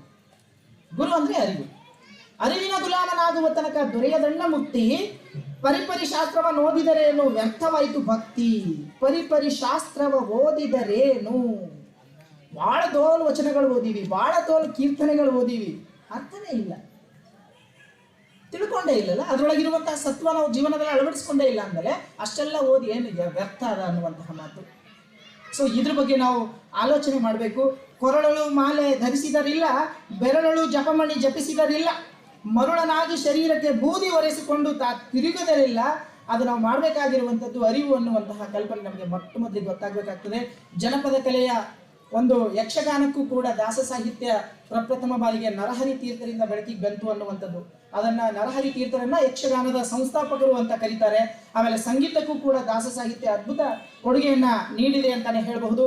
ದಾಸ ಸಾಹಿತ್ಯದ ಪ್ರಕಟಣೆ ಇದನ್ನ ವಿಷಯ ನಾನು ಹೇಳಬೇಕು, ಇದು ಬಹಳ ಮಹತ್ವದ ವಿಷಯ ಅಂತ ನಾನು ಭಾವಿಸ್ತೀನಿ. ದಾಸ ಸಾಹಿತ್ಯ ಇವತ್ತು ಏನಾರ ಬೆಳಕಿಗೆ ಬಂದಿದೆ ಅಂದ್ರೆ ಪಾಶ್ಚಾತ್ಯ ವಿದ್ವಾಂಸರ ಕಾರಣರದರ ಅನ್ನುವಂತಹ ಮಾತನ್ನು ಕೂಡ ನಾವು ಅಲ್ಲಗಳೆಯುವಂತಿಲ್ಲ. ಕ್ರಿಸ್ತಶಕ 1848ರಲ್ಲಿ ವೈಕ್ಲೆ ಜರ್ಮನ್ ಪತ್ರಿಕೆಯೊಂದರಲ್ಲಿ ಕನ್ನಡ ಸಾಹಿತ್ಯ ಚರಿತ್ರೆಯನ್ನ ಮೊದಲ ಬಾರಿಗೆ ಪ್ರಕಟಿಸಿರ್ತಕ್ಕಂಥದ್ದು.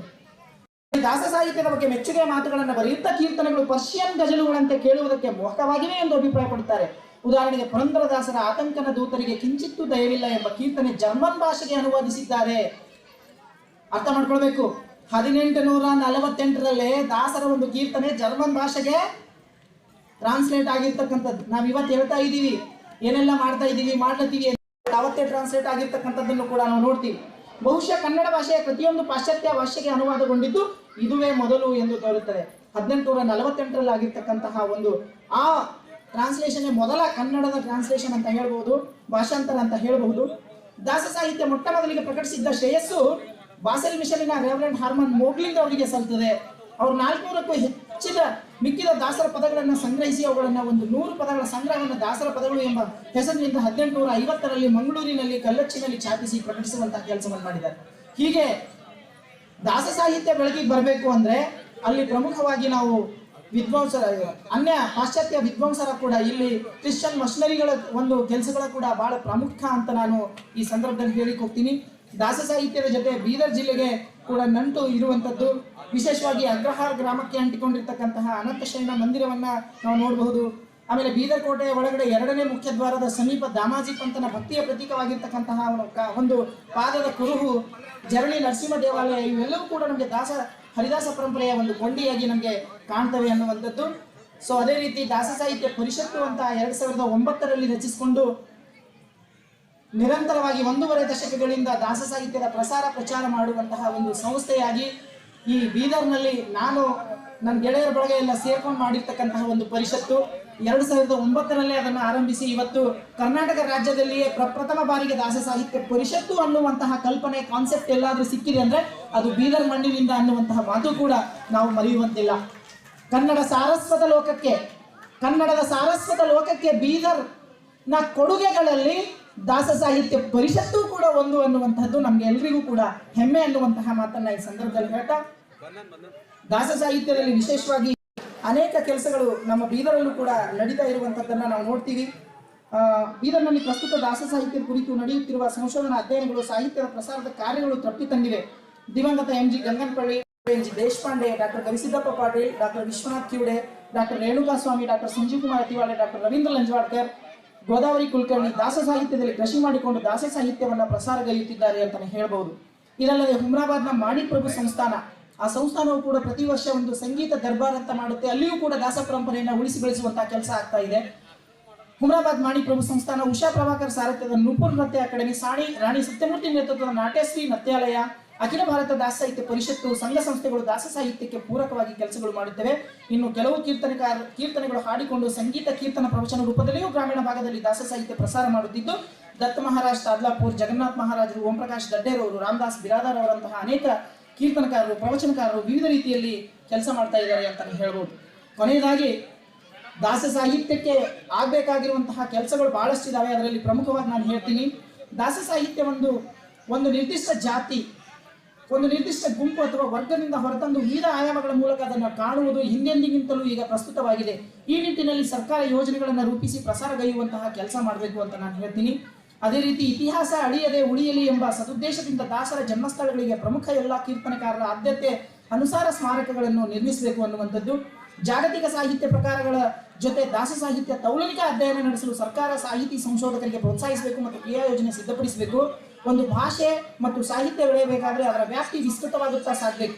ಹಾಗಾಗಿ ದಾಸ ಸಾಹಿತ್ಯ ದೇಶದ ಎಲ್ಲಾ ಭಾಷೆಗಳ ಜೊತೆಗೆ ಇಂಗ್ಲಿಷ್ ಭಾಷೆಗೂ ಅನುವಾದಗೊಳಿಸಲು ಸರ್ಕಾರ ಹೆಚ್ಚೆಚ್ಚು ಕೆಲಸ ಮಾಡಬೇಕು ಅನ್ನುವಂಥದ್ದು.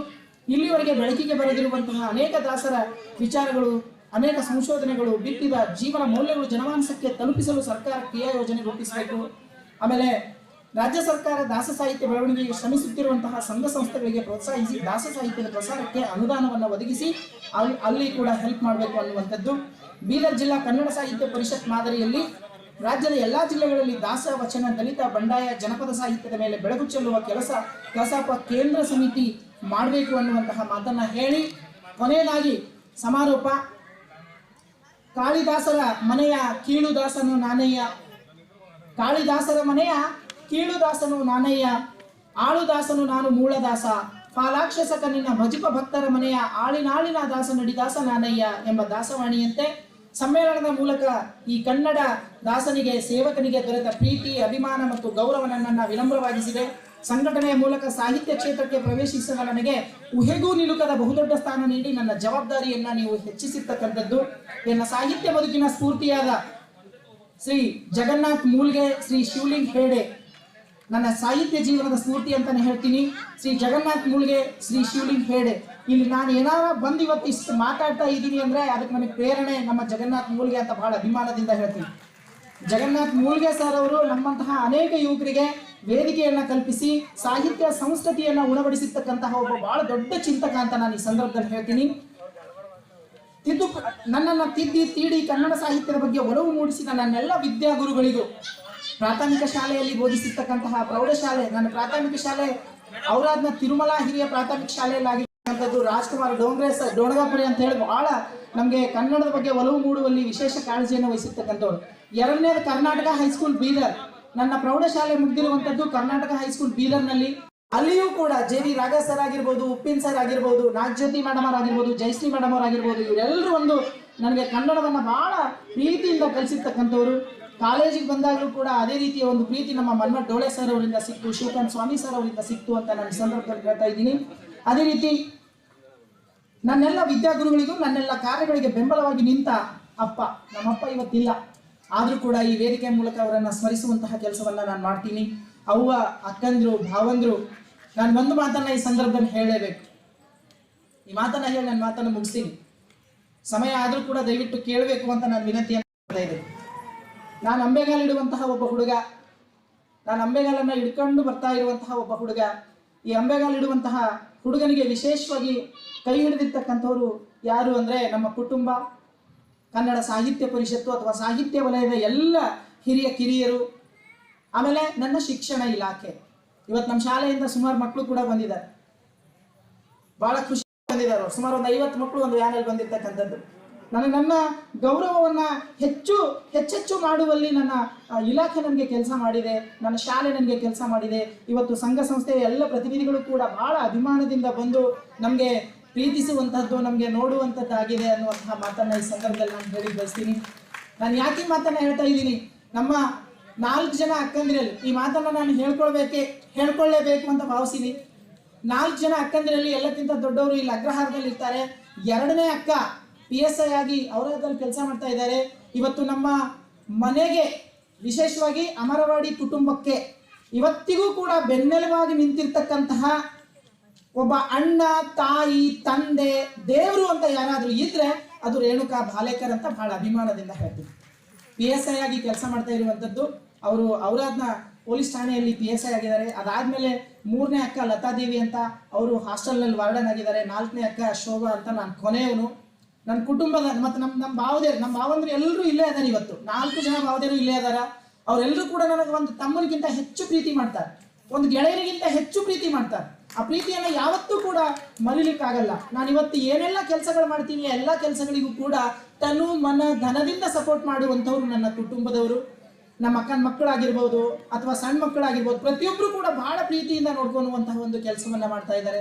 ಅದೇ ರೀತಿ ಸಾಹಿತ್ಯ ಕ್ಷೇತ್ರದಲ್ಲಿ ನಮ್ಮ ಭಾರತೀಯ ವಸ್ತ್ರದ, ನಾನು ಅವ್ವ ಅಂತಾನೆ ಕರಿತೀನಿ, ಅವ್ರಿಗೆ ಅಮ್ಮ ಅಂತಾನೆ ಕರಿತೀವಿ. ಅಂದ್ರೆ ಒಂದು ಮಗನಿಗಿಂತ ಹೆಚ್ಚಿನ ಪ್ರೀತಿಯನ್ನು ಅವ್ರು ಕೊಡುವಂಥದ್ದು.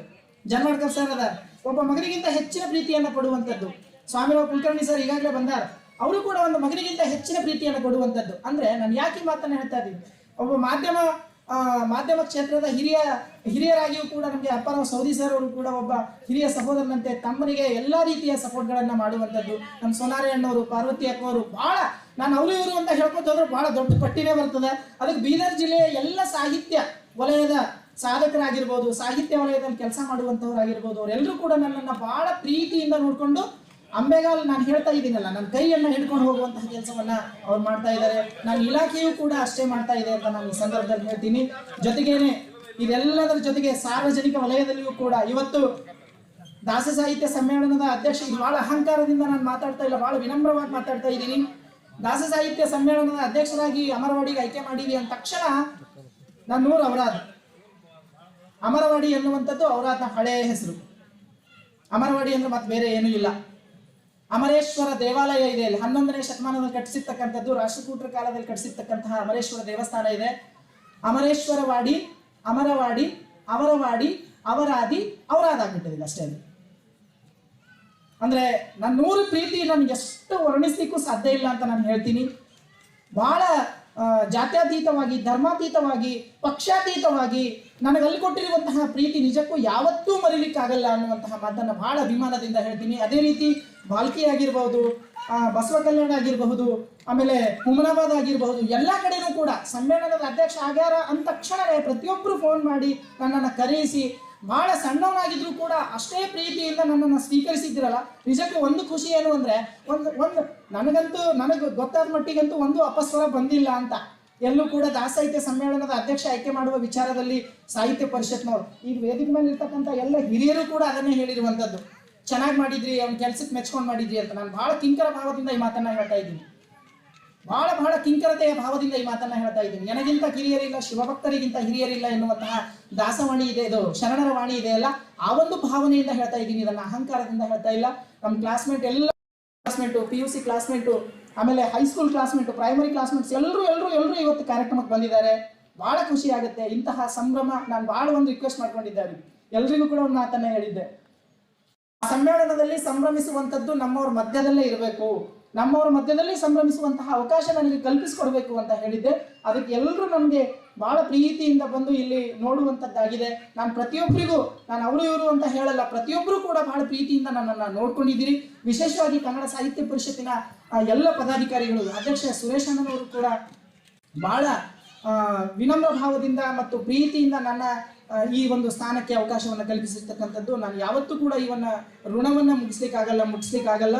ದಾಸಾಹಿತ್ಯ ಪರಿಷತ್ತು ಅನ್ನುವಂತಹ ಸಂಸ್ಥೆ ಕಟ್ಕೊಂಡು ಇವತ್ತು ನಾನು ಏನಾರ ಕೆಲಸ ಮಾಡ್ಲತ್ತೀನಿ ಅಂದ್ರೆ ಅದಕ್ಕೆ ಆ ಕೆಲಸ ಮಾಡೋದಕ್ಕೆ ಎಲ್ಲದಕ್ಕೂ ಮುಖ್ಯ ಪ್ರೇರಣೆ ಅಂದ್ರೆ ನನ್ನ ಬೀದರ್ ಜಿಲ್ಲೆಯ ಜನತೆ ಅಂತ ನಾನು ಹೇಳ್ತೀನಿ. ಎಲ್ಲೋ ಮೂಲೆಯಲ್ಲಿ ಇರ್ತಕ್ಕಂಥವನಿಗೆ ಇಲ್ಲಿ ಕರ್ಕೊಂಡು ಬಂದು ಬೀದರ್ನಾಗ ಒಂದು ಸಂಘ ಹುಟ್ಟಿಸಿ ಅದನ್ನ ಈ ರೀತಿಯಾಗಿ ಮಾಡಿ 15 ವರ್ಷಗಳ ಕಾಲ ಕೆಲಸ ಮಾಡಿರ್ತಕ್ಕಂತಹ ಅಲ್ಪ ನಾನು ಹೇಳ್ತೀನಿ, ಸಾಹಿತ್ಯ ಕ್ಷೇತ್ರಕ್ಕಂತೂ ನಾನು ಏನು ಕಾಣಿಕೆನೇ ಇಲ್ಲ. ಬಹಳ ನಾನು ಇದರಿಂದ ಹೇಳ್ಬಿಡ್ತೀನಿ ಮಾತು.